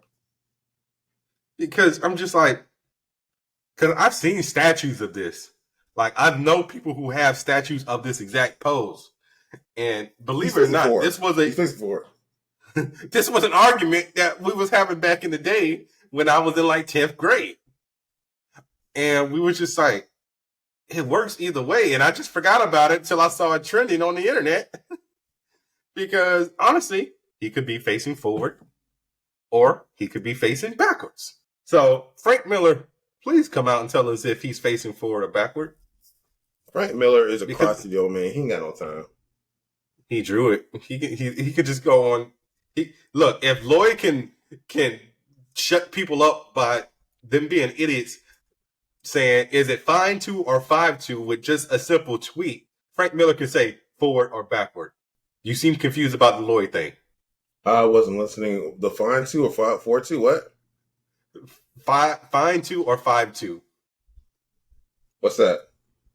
So, you know the song Lloyd did with Lil Wayne, You? He sampled Spandau Ballet's True. Ha, ha, ha, ha, ha. She's fine too. But I want you. Oh, yeah. Idiots were on the internet thinking he's saying she's 5'2". What the hell her height got to do with anything? You're so dumb. You are really dumb. For real. It's just like it's under the guise of misheard lyrics. It's like T-Pain, all I do is win. Do you know the issue with that? No. So the chorus, all I do is win, win, win, no matter what. Da da da da da da da da da. And everybody's hands go up. What's the rest of it? Everybody hands go up. And, I don't know. It was auto-tune screech. Auto-tune screech. And that's all I hear. No, and they stay there. And they say yeah. And they stay there. Up, down, up, down. Everybody kept thinking he's saying, and they say yeah. And they say yeah. And they say yeah. Or people were thinking he said, and they stay there. So it was like, no, it's both. But yeah, so same thing with this Batman pose. It's both. It's both forward and backwards. It's Schrodinger's Batman. Okay? Dumb. All right. Gaming news. What do you want to talk about first? Because we're getting a trailer for Grand Theft Auto 6 on December 5th. I'm like, do I really care? That's going to be... I care. I mean, I think this might be the first one I It's play. nice that it's in Vice City. Honestly, I don't even know why I just said that. I mean, I'm guessing based off that photo. This is the first time. This might look at the photo. It's like a sunset with palm trees. Wait, I think it is back in Vice. Or I don't like Grand Theft Auto. It's not the gameplay model. It's not the game design I have a problem with mostly. Well, 4, I didn't like 4 at all. No one liked 4. I didn't care no for one it. cared for Nico Bellic. The only good thing about 4 was that you could ricochet you can ricochet rocket launchers off the ground. I was the gameplay didn't really change. I mean, Nico, the character was good, but they were like, so Grand Theft Auto 4 was a choose your own adventure book. And that's the one thing people hated. The story wasn't just a straight linear story. So basically the ending bit was based off of what you did on certain missions. It was all cause and effect. And Grand Theft Auto 5 has that, but it's only with the final mission. Because you have to play as Franklin, and you have to choose whether Michael lives or Trevor. And that's it. But everything else is just straight linear story. It was kind of like I didn't care for the storyline in 5 Telltale. No, not I didn't. Quantic Realm. It was kind of like on some Quantic Realm crap. And no one wants that from a Grand Theft Auto game.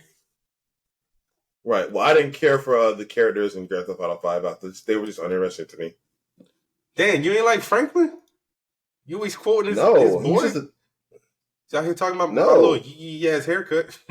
But yeah, I mean, I'll check it out. Hopefully, it looks a lot better than, Grand Theft Auto 5. Because, we milked that for a damn decade.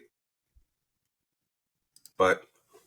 So, go ahead, Samir. Talk about Cyberpunk. You want to.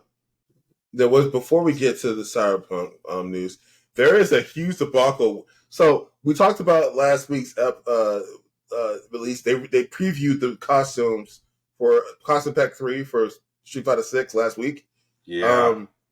Now, the price came out, and people are pissed. Basically, if you wanted to get all the costumes, it would cost you, I want to say $100. Yeah, $99.98.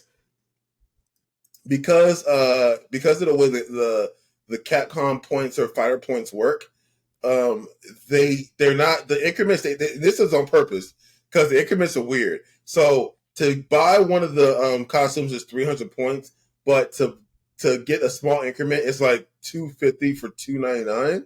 So you have to spend $6 or something like that, $5.99 to get enough to buy one, and then you have some left over. It snowballs from there. And you'll always have points left over, and it's like, yo, why can't I just buy these as is, and why are they so expensive? And people mad at Capcom for this.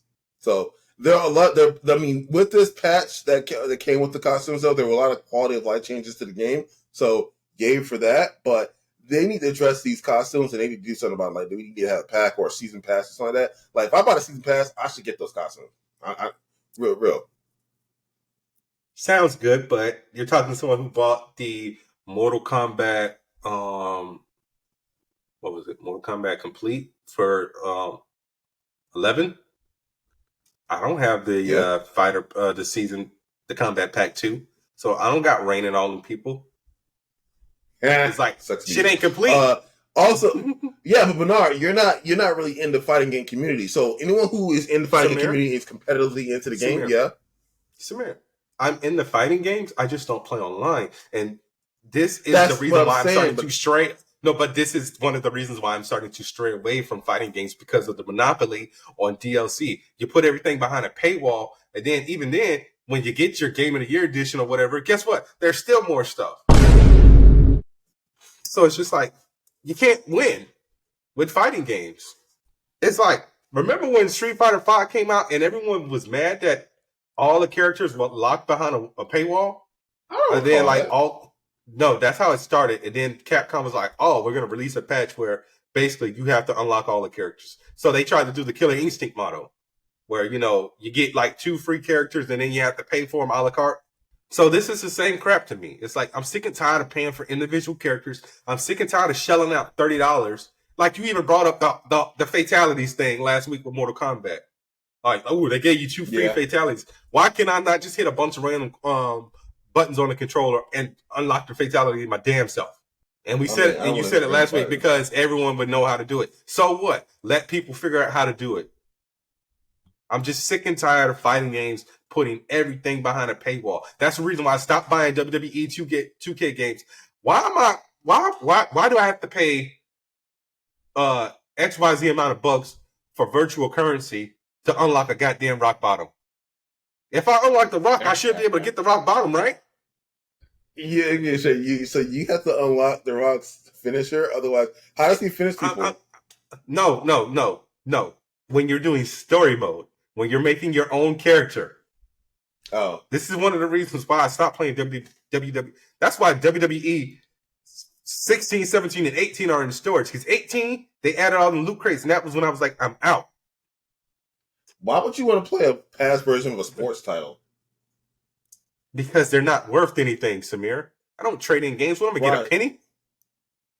No, but you just don't play the title anymore. You get the new version. And that's what I did. I just said the games are in storage. Right. 18 was the last one. I always got the penny. I always got the penny. They're not taking up space. They're in a container. But, while we're talking about video games, let's get back to it. So, Capcom, can we please stop getting Resident Evil remakes? Can we get a new Mega Man game? Can we get some more Mega Man X? Pause. Speak for yourself, nigga. I'm excited. Samir, all right? Samir. I just want Capcom to do something else besides Resident Evil and Street Fighter. Like they gave us 8. What are you talking about? They gave us 8. 8 came out. It's every other year. So we got we got Resident Evil 7, 2. All right. Then we got Resident Evil 8, 3. Oh, I forget the time. Point is, we got 2 new. Okay, in the last 3 to 4 years, we got 2 new titles from Resident Evil timeline. Okay. All right. So they're giving us content. Also, Code Veronica. It is time. Let's go. All right. That is the only title they can remake now. They did 4. They have to do Code Veronica X. They got to do it. All right. They got to do it. It's going to be so good. I can't wait to see what they do with this game. All right. So here is a list of franchises owned by Capcom. 194X, Ace Attorney, which we get every now and then. Bionic Commando, haven't got one of those since the PS3. Ain't nobody trying to play that. I will play a Bionic Commando game. I actually had Bionic Commando. You're the only one. You're also probably the one person that had that Daredevil game on pre-order. Look, man, fuck you, okay? I don't need you bringing up old traumas because that actually showed up on my For You page on Instagram. The Daredevil game. I was like, why? I'm like, why who is watching me right now? But Breath of Fire, Darkstalkers, Dead Rising. We haven't gotten a Devil May Cry in 6 years? Because 5 was the last one. That came out like 6 years ago? I feel like it was 6 years ago. It was on the PS4. And we got a upscale version for 2019. Yeah, Devil May Cry 6, right? No, 5, right? 5. Yeah. So that came out 2019? Feels like it was longer. Yeah. Yeah, bro. And Devil May Cry 2019 is a dope game. That game is still fire. Yeah. All right. Dino Crisis. We're getting another Dragon's Dogma. Final Fight. Ghosts and Goblins. Lost Planet. Where's Lost Planet 3? Marvel vs. Capcom. We already know what's going on with Marvel vs. Capcom. No one liked that last one. Mega Man. No one wants Mega Man 11. Monster Hunter. We kind of still getting updates on that. Onimusha. When was the last time an Onimusha game came? Huh? Do we need Onimusha? Do we need that more than that though? That's it. It's not. It's okay. So Bernard, to quote Dr. Ian Malcolm, it's not a matter of whether or not we could. It's whether or not we should. Okay. I mean, I'm not done yet. Power Stone, Rival Schools, Sengoku Basara, Star Gladiator, Steel Battalion, Strider. We got a side scroller for that. Here's another one that's been sitting in the game grave for 20 years. Beautiful Joe. Can I get another Beautiful Joe, a remaster or something? It's gonna go, bitch. Can you honestly say that game came out as a touched up version of itself with new levels and everything, new characters, but the same gameplay model, would it do well? The game would not perform as you think it would, Bernard. I'm telling you. Reboot the franchise. Don't make it a side scroller. Oh, but what can they do to it? Though that's the thing. The reason why Resident Evil is doing so well right now. Make it open How? world. It was always a side. It was always a side scroller. All right. So how would it work open world? You gonna make it 3D? Yeah. Then I mean, in that case, just go play Spider-Man. Because it's like you describing Spider-Man. Joe can't web swing. He could jump real high and do acrobatics. Yes. And guess what? I mean, they can't play Spider-Man. Also, with his Xbox. character model. He has a large superimposed head with a little body. Would that work in a 3D space? Reboot the franchise, redesign everything. Look, if Mega Man can go from Mega Man to Mega Man X with a taller, slender body, they can do the same thing to Beautiful Joe. Why not? Okay, so I think you're not these games don't have the fan base you think they do. All right, Resident Evil's fan base is going strong and ain't going nowhere. Yeah, All until right? they do and something, that's why a it keeps live, getting titles. a live action franchise or an animated movie. Hey, Samir, how was Death Island? Because I heard it sucked. It didn't perform well critically, but as a Resident Evil fan, I was here for it. But did you It watch wasn't a good movie. Thank you. Exactly. It wasn't a good movie. But I enjoyed it though. I, unlike you, Bernard, can say, yes, I enjoyed this film. Yes, it's not a good film. I can tell you what. Samir, I say that with stuff. And yet you still just like, but you still enjoyed it. I do that with The Sitter all the time. We went to go see The Sitter. You shat on it. I'm like, yeah, it wasn't the best movie, but I still enjoyed it. That movie sucked. Awful. Look, man, get into your cyberpunk news so we can get into Doctor Who because we got 20 minutes to 2 hours. Yeah, you're right. All right, so Cyberpunk 2.1 features are insane. So, oh my God, you thought that, dude? They gave us the huge expansion, and you thought they were done. They ain't done. Come on, man. Whew. I mean, the quote Diddy. I told you we ain't gonna stop. That's not the No. I told you that we won't stop. No, you can't quote Diddy with everything that's going on right now, dude. No Diddy quotes. Oh, this from a guy that's always this other size that's alleged, like over here still repping Chris Brown, but you don't want to quote Diddy. I mean, he did pay Cassie a undisclosed amount of money. Oh no, Diddy guilty. I'm not defending that guy. He guilty. All right. And once again, Cuddy's car mysteriously blew up when he was dating Cassie. So that's crazy. All right. So Cyberpunk. Plus, Diddy is on record of punching people in the face and everything. So there's also that. Yeah, his chick is kind of. I mean, he's worth $500 million, almost $1 billion. He's untouchable. I don't see him going down for this. Anyways. Okay. So Cyberpunk 2.1's features. So they have a fully functional metro system that is working. They have new hangouts with your romantic partner. So I, for one, when I went through the game and I got the romantic partner, I kind of wanted to spend more time with them, and now I can.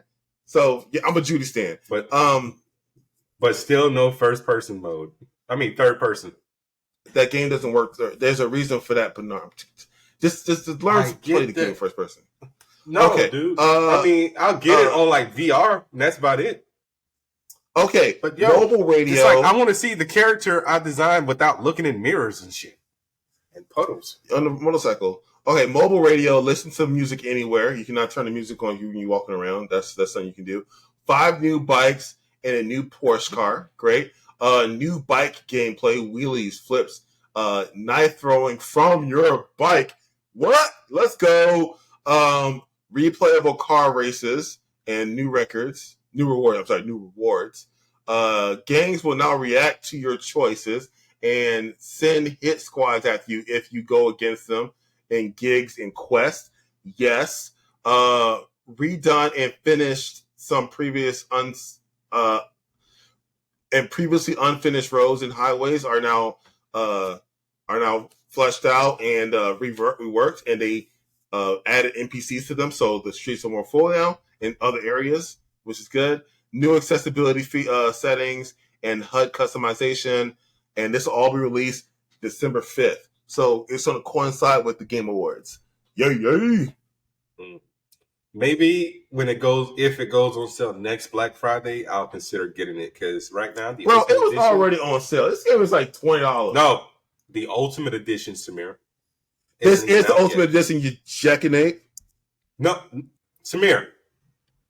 Yeah, the version you're talking about, I would have to buy the Phantom Liberty DLC separate. The Ultimate Edition is the Game of the Year edition. Basically, it has all the DLC and everything. I don't know if we're gonna even get that. I just saw it on Best Buy. It comes out on the 5th.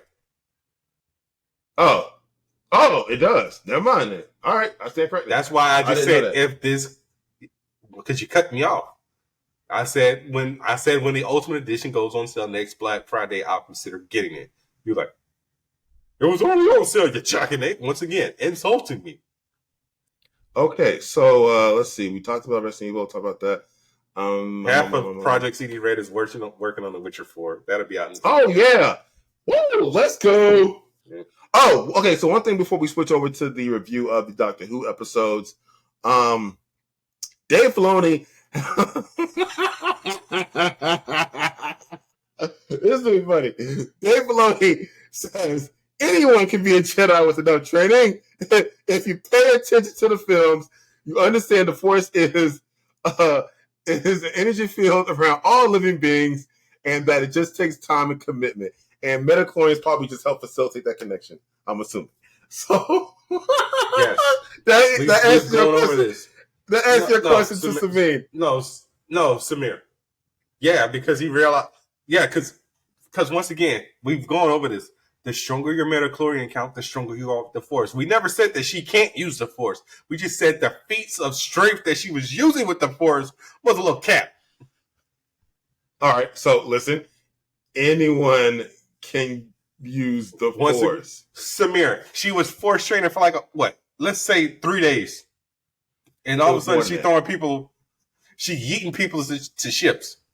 So I think because again, she wasn't getting Force training. She was getting lightsaber training. You've said that. You've said that multiple times. You said that when we reviewed it. She started getting Force training from Ahsoka and Ahsoka. So I think that Sabine, the reason why she wasn't doing so well through most of the series, she was getting in her own way. And now that she got through the roadblock, maybe all of Ahsoka's teachings clicked and she was able to do all her feats. Okay? Bro, so you saying she accomplished it with the power of positivity? No, I'm saying with good training. That's what it sounds like you're saying. You just said she was in her own way. You said she was in her own way, and that's why she was able to achieve what she was able to achieve. Sometimes you have positivity. No, not that, but sometimes you have trauma or some type of insecurity roadblock getting your own way. It's not just positivity. But once those things clicked in her emotions, by the way, you have to be centered to use the Force. A lot of that's emotion driven. Okay? So don't talk about positivity. All right, sir? You can definitely manifest the Force. All right? You just said this lady is Robin Williams and Hook. I didn't say that. I did not say that. She had to believe. That's what you saying. It's not believe. That's what you and Dave Filoni saying. Look, first off, Dave Filoni. All right, suck my balls, because Dave Filoni learned at the feet of George Lucas. That guy, he knows George Lucas. All right, that guy doing his contactless in his phone. All right, so Dave Filoni is Star Wars right now. Get off my boy's dick, okay? All right, saying Rebels for life, Rebels for life. Okay, I'm just saying, man. All right. Yeah, Rebels season 4, whatever season that was. The point is, yes, all right, you should have watched Rebels. All right, you would like to talk more if you watched Rebels. All right, I'm gonna go all night. I'm about to go on a Rick Sanchez rant right here, a drunken rant. That's 100 years of Ahsoka and the Rebels. Look, I'm not watching a children's show. Okay, it's not a children's show. All right, and also again, if Star Wars is overall for children. What are you talking about? Except Andor. It's TVY7. It's generated for a younger audience. All right. All right. I think we touched all the news pretty much. Let's see. We hit everything. I double checked. Yeah. Oh, I mean, you didn't really. What? I did want to chat. Actually, I totally forgot about a little snippet of a story that we already touched on, but we're already past that. Other than that, there was one other thing. My dude, what was it? Because your silence is giving me more stuff to cut out and edit. No, you're right. All right, let's go ahead and talk about the episodes of Doctor Who. Then I have that graphic novel I want to shoot by, and then that's it. We're done.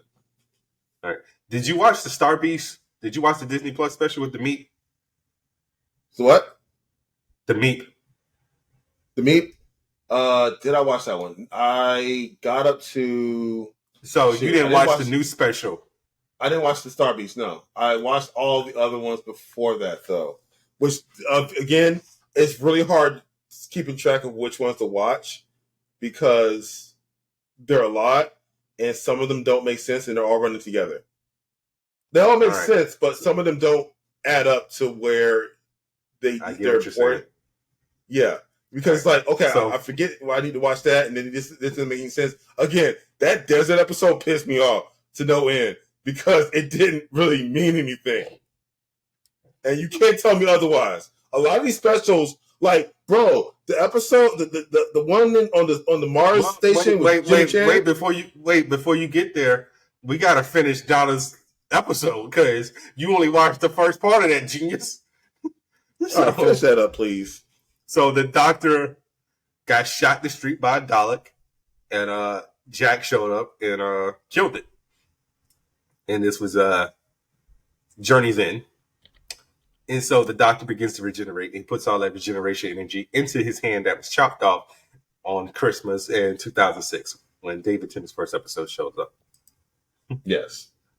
And then we find out who's behind all of this, who is Davros, the creator of the Daleks, who DJ decided to send me a very interesting video on what some British person thought of Davros and what they call wokeness over in the UK. Yeah, I recall that episode. And the crusty white dude out of pocket. I mean, he was like gray, really? And he ain't have no eyes? He was in the wheelchair? What you talking about? Crusty white dude. What the fuck you talking about, dude? Oh, maybe I'm thinking of a different episode, different video. Yeah, you might. I'll go back and look at it. But so yeah, Davros sets the TARDIS on to be destroyed, but Donna in it, and Donna's freaking out, and the doctor's sliced off hand starts glowing, and she touches it, which basically causes what's known as a meta crisis, where Donna's human DNA merged with this Time Lord remnant DNA, and it basically went both ways. So Donna basically became part human, part Time Lord. And this new iteration of the Doctor was pretty much Time Lord and human. So minus the two hearts. So he had all the knowledge of a Time Lord, but he was human. They beat Davros, and the Doctor takes Rose back to Bad Wolf Bay let's just call him Doctor 2. Doctor 2 kills all the Daleks. So basically, this Doctor is basically square one back to Christopher Eccleston, full of fire and rage. And he leaves her with Rose because Rose basically saved him. And we didn't find out as an audience what the Doctor wanted to say to Rose when he first said goodbye to her. But whatever it was, Doctor 2 said it, and they just made out on the beach and they left. And after this, you find out Donna's brain is going to explode because a human cannot absorb Time Lord energy. So basically, the Doctor had the mind wiper, and she can never remember. And that's the cardinal sin. That's what happened that happened to Donna Noble, Samir. That's why people were so upset. So do you get what I'm saying now? No, I wasn't upset that it happened. Think about it. The other two companions, they got to live. Yeah, Rose ended up in a parallel dimension, technically by choice. Well, no, not by choice, because she went back in the alternate version of her father took her, so that was all messed up. Martha's family got tormented, but hey, everyone still got to live with their memories of traveling with the Doctor. Donna can't remember nothing, or her brain is going to burn up and turn into pudding. Yeah. So you still don't find that a little bit messed up? I mean, it's definitely not favorable for Donna as an audience member who wasn't terribly attached to Donna. No. Everybody was attached to Donna. You don't like Donna because of her attitude. Everyone loves Donna because of her attitude. Because she puts the Doctor in his place. She was the only companion who wasn't all misty-eyed. Yeah, she was amazed by the Doctor. Definitely misty-eyed. No, she was amazed by the Doctor. She wasn't smitten or none of that stuff. Because don't forget, when we first saw Donna, after he left Rose, she was all no nonsense, like, yo, get me to my damn wedding, homie. But yeah, so that's why what happened to Donna was so cardinal, and you had to watch it. All right. So let's get into these specials. The next Doctor is the 2008 Christmas special with David Morrissey, who I first found as the Christmas General. Specials. I mean, damn, you don't want to see Shooty Got for Christmas? I know you don't celebrate Christmas. I mean, I don't really celebrate Christmas. No, they have little to nothing to do with Christmas. That's not a problem I had with. It's like it's a crapshoot on whether or not they mean anything. It's like the Mars mission was this is your fault. You should have told me. You should have went through and watched all these specials that skip this one, skip this. These are hour-long episodes that didn't mean a goddamn thing. Because why did I have to watch the mission of Mars or the Mars mission, whatever? The waters of Mars. Why was that important? Well, I will tell you when we get to that one. So the next Doctor, this one really was a throwaway. So it was basically like a guy came across some Cybermen tech that had like their experiences of the Doctor. It downloaded it in his brain, and he thought he was the Doctor. And some crazy lady was doing random shit, and she ended up dying because she wanted to basically eradicate everyone. Like super introverted lady, just I hate people. I get along with these cold machines. All right. So, Planet of the Dead. So, this one has our good boy in it, Daniel Kaluuya, just randomly chilling on a bus. And before he lost all that the pre-Hollywood weight. Yeah. I mean, he's still a little chubby in the face. Anyways, this whole episode is dumb. I mean, it's not dumb. It's well acted, well presented, fine. It's okay. It's just you can skip it. I found.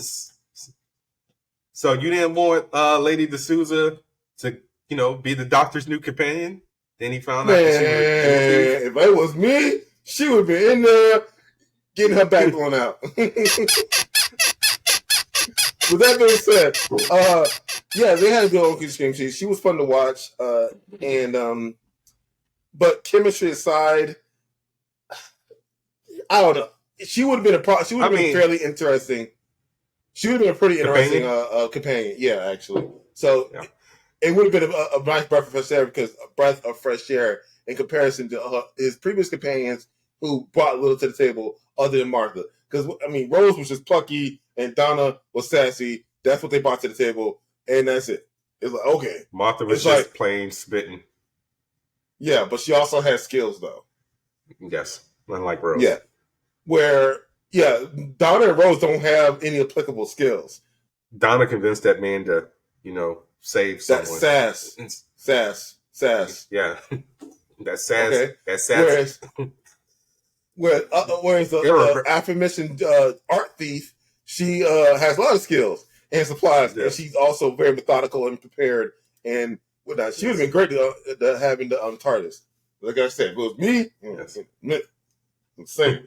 With that being said, no, she's a one-off character that doesn't mean anything. So even if she is, who knows? Maybe she might come back one day. She hasn't been back since. No. Why does it matter? Who cares? A quick little recap would have told me all I need to know about her character. She doesn't matter that much. No one in this episode matters at all. No, the wife, because she was the first one who told me to die after 4 knocks. Oh, four knocks. 4 knocks. So an hour of content is down to 30-second run of 4 knocks. That little prophecy that didn't mean shite to the episode of him banging the drum. So I hate these prophecies, and these episodes are long. When you try to, the problem is, here's the issue. I'm taking this out on Doctor Who. It's not Doctor Who's fault. It's this man's fault. All right, your fault, Bernard. Because we watching this for the purpose of getting ready for the new Doctor and that one special before the new Doctor season. Okay, we need to watch all this to watch that special. All right, but that's fine because you dug your grave. We're watching so much stuff. I say because I watched all the Doctor Who content because you wanted to. So yes. Anyways, the episode I might sound like I'm pissed off, but the episode was actually pretty fun as far as Doctor Who goes. It was a good special. Yeah, I was about to say, in the words of Russell Crowe, were you not entertained? But, I mean, yes and no. I was definitely exhausted by the end of it because I was like, can this be over? But again, I think these seasons of Doctor Who aren't my flavor because again, the scope and the lack of what's the word I can say? I mean, we were on a desert alien planet that got eaten by a bunch of nanites. In a London bus. I'm just tired of it being. I mean, I don't know why is the universe revolving around Earth? That's the problem I'm having. Samir, you can say that for almost any sci-fi thing outside of Star Wars and Star Trek. A lot, yeah. So that's what. So Doctor Who isn't the only perpetrator of this problem. Yeah, but it's a long running series, so I figured they could do some other stuff. You know, other than just hang. I don't know. Like I said, maybe Matt Smith was away from Earth a lot more than Tennant was. Well, I'm still watching Doctor Who, so Matt Smith's first episode is the TARDIS crash landing on Earth after he regenerates. Second episode, they're in space on a space well that basically took all of London with them. And his next episode, he goes back in time with World War II with Daleks. So more nonsense. Yes. All right. So let's get to the waters of Mars. As Samir said, Gemma Chan's in this episode. I'm like, bro, I was watching this episode. I'm like, yo, who? I'm like, who that? I'm like, that's a baddie. And I'm like, that's Gemma Chan. I'm like, that's Gemma Chan. It is, yeah. She had been no more than like 23 in that episode. Yeah, because she's like in her 40s now. Yeah, right. What year was that? 2009. Dang, it was a second on TV role. Yeah. So this one was a good episode. See, this is when I like the horror aspect of Doctor Who. That really wasn't scary. I don't know if that was horror. It was. I guess it was some body horror. And then with the water. Suspense. Thriller. It's like, come on, man. It gave me like, dang. What's the name? Andy's on. That lady aged like fine wine. She was 27. Yeah, she's in her 40s. Yeah, she was 27. She looked like she was freaking 21. But what the fuck? But it's like it gave me like War of the Worlds things. Well, not necessarily because that was aliens as opposed to just water. Right. Something in the water. I think the thing. But the purpose of this episode is to show you that the Doctor has gotten a little bit cocky in his solo travels, and that's why when the crew is dying, he knows it, and that's why they show like the newspaper clippings from the future and everything like that. And he tells Adelaide that her granddaughter is going to be like the first one to actually leave the planet. And then he's like, oh, you know what? All the Time Lords are dead. Time has to obey me. And she tells, remember, yeah. And he was like, and she was like, yo, no one person should be able to control all of time. And she just went and just, offs herself because he was going to change her whole family's history. So that was the purpose of this episode. Not only just the knocking of the 4 times. Oh, where Usyk showed up. Yeah, so the issue, so the previous episode with the Planet Dead or whatever. The bus. Yes. The bus. That episode at the very least had a prophecy on it. The point of this episode, we know he's a cocky douchebag. He's seen it before. This showed us nothing new about his character. Yeah, but we never seen the Doctor go this far with his cockiness because there's always a companion there to reel him in. Like, the closest we got to this was the Christmas 2006 episode, The Runaway Bride, where he was going to drown the cigarettes. And we saw what would have happened in that same, when we saw Turn Left. The Doctor would have died that day. Possibly. I suppose. And then he was really worried about because the Ood came up and scared the crap out of him. But look, honestly, yes. Again, I think they would have gave more consideration to maybe tying this together to past events a little more. This episode would have felt more important. I don't know. Like I said, the problem is I'm watching with a goal in mind and not to be entertained. And that's really the issue of my problem with Doctor Who, I think. Because I think if I just went in just to want to watch Doctor Who, this episode would have been fine. But as it stands, with a goal in mind, it's like, okay, I could have skipped this one. Because it didn't add anything to the prerequisite knowledge. Because again, the whole point of this is we got to get ready for the special that's coming up for the new Doctor. And one is comes already back. out. Right. Yeah, it's already here. Yeah, I gotta watch that one because apparently, bro, the new Sonic is fire. It can do a whole lot more stuff now. Well, what more could it do besides open doors and turn on stuff? Force fields. I guess it needs an upgrade. Yeah, it got a significant upgrade. It already did one thing. So when you get to it, does the Doctor invent anything? That's another thing. No, he does invent this stuff. The older Doctors used to invent stuff all the time. How come the modern iteration don't invent things? He hasn't had the need to. I don't know. You want him to make another reality disintegrator gun? No, you want to talk about that for a quick minute? Not necessarily, but it's like he could have improved on the Sonic screen. I don't know. With someone such an vast intelligence and far-reaching knowledge and resources and ability to go through time and space, you would think he would use this to just be a little more omnipotent, but he doesn't. Once again, companions are there to reel him in. You don't want a Doctor to be omnipotent.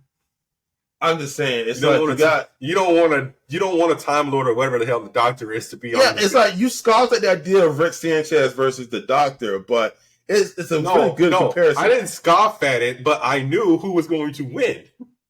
Right, because on paper, the Doctor's a more, ingenious and dangerous character. The problem is his show doesn't really portray it that well. That's the issue. It's like the portrayal of the Doctor is wonky as opposed to what he is on paper, and Rick Sanchez is more or less in line with what he is on paper. You can pretty much see what Rick's a sociopath. So. Right, but he also shows you what he can do and what he's capable of at every moment. The Doctor doesn't do that. He runs around. He's very mundane. He takes cars for some reason instead of making personalized teleporters. He can definitely do that. It's like he's at a point where science and magic almost look indistinguishably the same. Like, why doesn't he have a personalized teleporter? Why doesn't he have non-lethal self-defense items? I don't know why he gets like what? Because the Doctor doesn't like to use guns. Right, but I said non-lethal. So why not he use futuristic stun guns, non-lethal blasters, something is what I'm saying. He can make all these again. Maybe that's not on brand for his character to have all these gadgets and utility belts. But why, and logically, does he not have those? Again, you have a man who has a staggering intellect and all these lifetimes of experience, and again, a time machine that can go through time and space. So maybe I don't understand the character all that well, but I don't understand why he doesn't have these in his employ. Honestly, dude, can't tell you. I've only been watching Doctor Who for about 15 years. I mean, the Sonic Screwdriver just got force fields. Like, why can't he make it do other things? It might do other things, but like I said, that's all we got in. Also, day one, I want a Sonic. If I was a Doctor Companion, I want a Sonic Screwdriver day one. Thank you very much. I think I can get one. All right, so let's get into these last two specials from David Tennant's original run, The End of Time, Part 1 and 2. So, the Doctor's just been chilling, ignoring the Ooze Sigma, went off and I don't know, who he say he was snogging Cleopatra or something like that? And they tried to tell him that, hey, the Master's coming back. And it's like, yo, too late. We got David Harewood, a.k.a. the Martian Manhunter in this episode. Yeah, he was in there. I was like, oh, what's up, brother? And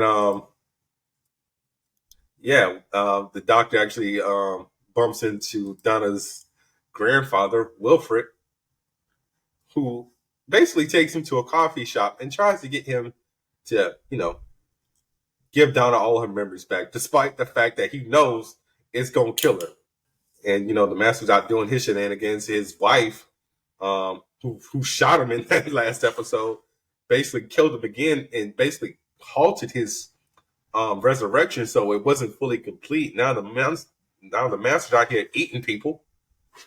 He's got an insatiable appetite for everything, and he's got blonde hair. Yes, that's a look. Yeah, it is a choice. And so David Harewood's character, what was his name? Oh, Joshua Naismith gets the doctor to fix a machine, which is actually called a Benvucci gate, because he thinks it's going to make his daughter immortal. Weird motivation for a villain. I mean, she already grown. It's not like she was a child. And the master fixes the machine, but he also tweaks it so every human on Earth can look like him. So we got a bunch of masters in dresses, masters as Barack Obama, the prime minister, everyone in China. And, yeah, that was nuts. Yeah. And Donna's mom and her boyfriend, Sean. How you feel about Donna sticking with chocolate, despite the fact that, Lance did, try to feed her to a giant scorpion? I don't have an opinion. Well, so that led into part 2 where we actually found out that the Time Lords are actually in a pocket dimension. Shout out to good old Timothy Dalton, aka James Bond, aka the Nazi from the Rocketeer, being one of the president of Gallifrey, doing all this damn narration and spitting like crazy.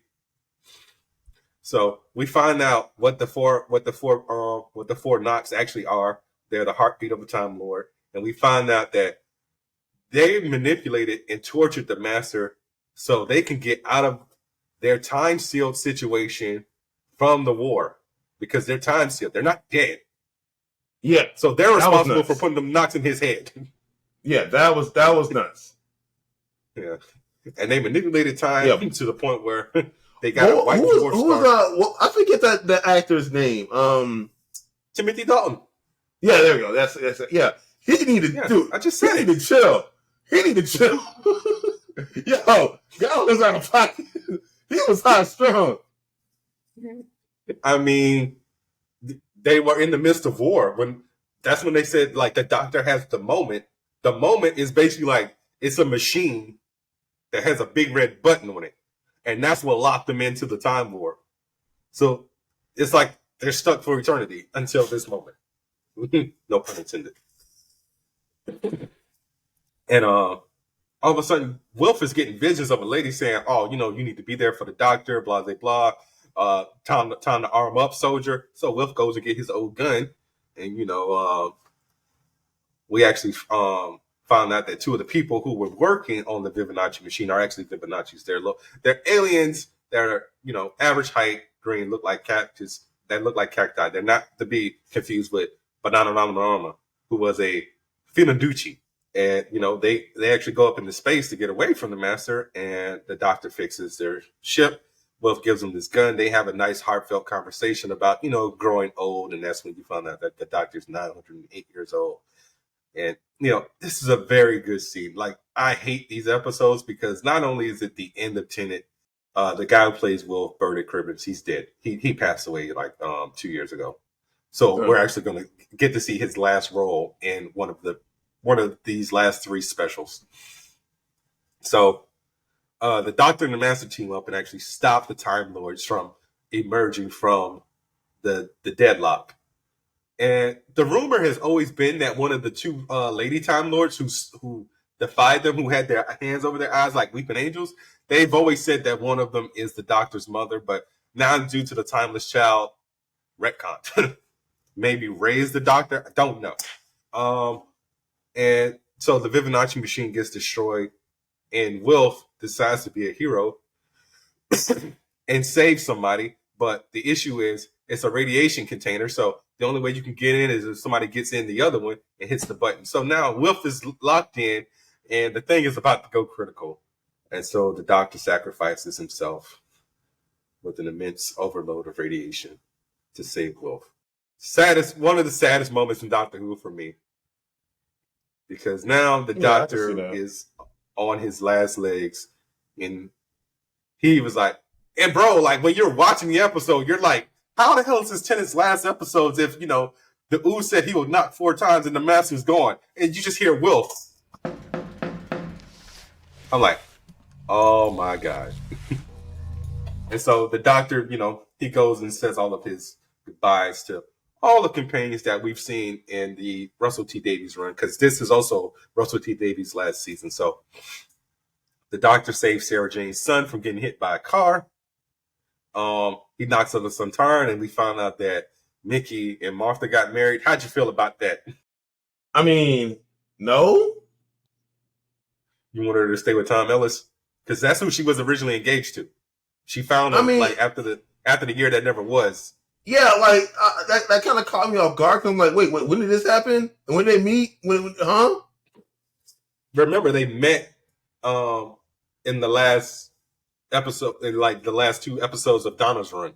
All right, well, I still think Mickey's kind of lame, and I just don't know what he can bring to the table for a woman like Donna, but I guess. Look, I'm not going to tell her who she can't love. Yeah, so apparently she also left UNIT, and her and Mickey are doing like freelance work, so Jack was shooting them a lot of freelance work before he went up into space and hooked up with Alonzo. And the reason why Jack is in space at this point in time is due to the fact that in Torchwood Children of Earth, these aliens they wanted like 10% of the world's population of children. And basically the UK government said no. And Jack basically used his grandson as like a transmitter to kill these aliens. So he killed his own grandson. That's effed up. Yeah. So his daughter wants nothing to do with him. I would imagine so. Yeah. So that's why he's in a bar depressed. And, we actually get to see Alonzo again from the Titanic episode. So the doctor left him with a little hookup. And then the doctor also goes back to December of 2004 and meets Rose before she actually meets the doctor. It tells her she's going to have a hell of a year. And then we go to Donna's wedding where, Donna has married Sean Temple and she refuses to change her name because she doesn't want to be Donna Temple or Donna Noble Temple because it sounds like an old ruin. And during the doctor's solo travels before the radiation takes over his body and he has to regenerate, he goes back in time and meets Donna's father, who loans him some money. And he gives them a winning lottery ticket. So the doctor manipulates time just for this one bit to give Donna a happy ending. So gave them a winning lottery ticket. And the part that always chokes me up is when the doctors get back in the TARDIS and Wolf is crying and waving by like that. And David Tennant, getting ready to regenerate, saying, I don't want to go. I get ready to start balling up. I be looking like Wolf just about to cry. It feels like it's like one of those you had to be there moments because I wasn't even there. Remember, I watched this late. I came in like series 8 of Doctor Who. So like I came in at the tail end of Amy and Rory. Like the guy who died let me borrow all of his DVDs. So this is what I mean when I say some stories make me feel. But yeah, so like he regenerates and the TARDIS is just bursting into flames and crashing. So yeah, that was the end of Tennant's run, man. How'd you feel about those last 2 episodes? You didn't feel nothing, with him like low-key saying goodbye without saying goodbye to everyone? It's hard. I mean, I don't know. It's again, my emotional involvement is a bit stunted in this series because I'm not watching it. I get it because you're not watching it for enjoyment. You're watching it. I'm watching it to get to a quota. So maybe this new guy might change it around for me, but maybe not. Damn, man. All right, so next week we have 2 specials to review: the Star Beast and Wild Blue Yonder. The Doctor obviously went on a few more adventures. Got 3 companions killed. No, I'm sorry, 4. Shout out to Amy and Rory, Bill, and Clara Oswald. But yeah, so and then regenerated back into the 10th Doctor, who is now the 14th Doctor. So, did they explain how that happened? Not yet. It's a whole situation of like, why did this face come back? I love how you okay with that, but oh Lord, they can't retcon Nightcrawler.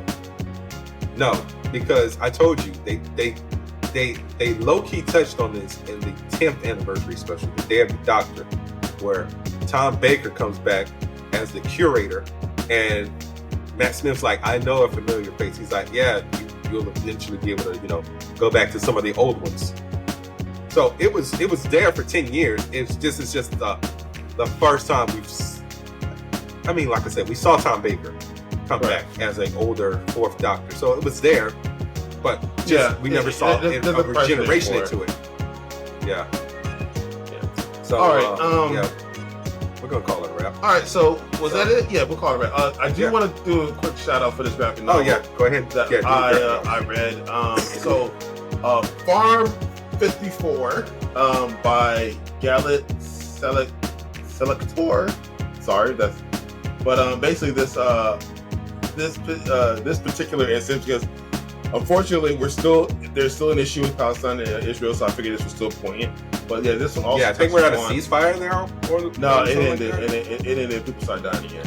So this takes place from the perspective of different time periods of the protagonist Noga, who is born at the start of the 1970s and growing up in Israel's rural peripheral. And they do things. She does things like a substitute lifeguard, or other instances of her past life. She also touches on her time during the Lebanon War. So this one's really good too. So I read this one over the last week, and it was a lot, as a graphic novel, as they. And what was the name of it again? Yeah, check this one out. Farm 54. Okay, I just wanted to get that to put it in the description. Yeah. All right, but I'll post a link to that if it's available on Amazon. So it is. Check it out. But yeah, check it out. And I gotta pick up my wife. So that's why I was trying to wrap it up. So let's do our outros. So this is Bernard, aka the Scarlet Spider, and this is Samir, the King in Black. And that was another episode of the Angry Blerds podcast. Join us next time. Same Blerd channel, same Blerd network. Yeah, well, we'll be reviewing the Star Beast and Wild Blue Wonder of these Doctor Who specials that are on Disney Plus. And the Game Awards. Check them out. Oh yeah, and we'll be discussing the winners of the Game Awards and whatever new announcements that come out, and obviously whatever news that comes out in the next week or so. So guys, be sure to rate, review, subscribe, tell a friend, tell a friend. Check us out on YouTube, TikTok. The clip of Samir losing his mind about how much money I spent at Ringy Stop is going crazy. Ryan even posted her. Yeah, right. It's like at 700 something views. That's like the Ryan lost some whole amount. Yeah. Yeah, Ryan said she was gonna sue me. I'm like, Ryan, it's my money. But yeah, guys, we will see you next week. Samir, tell the people goodbye. Actually say bye. Don't just do the Star Wars live long and prosper, because once again, this is also audio. So if they're listening, they don't know what you're doing. Live long and prosper. All right, y'all, be easy. Peace.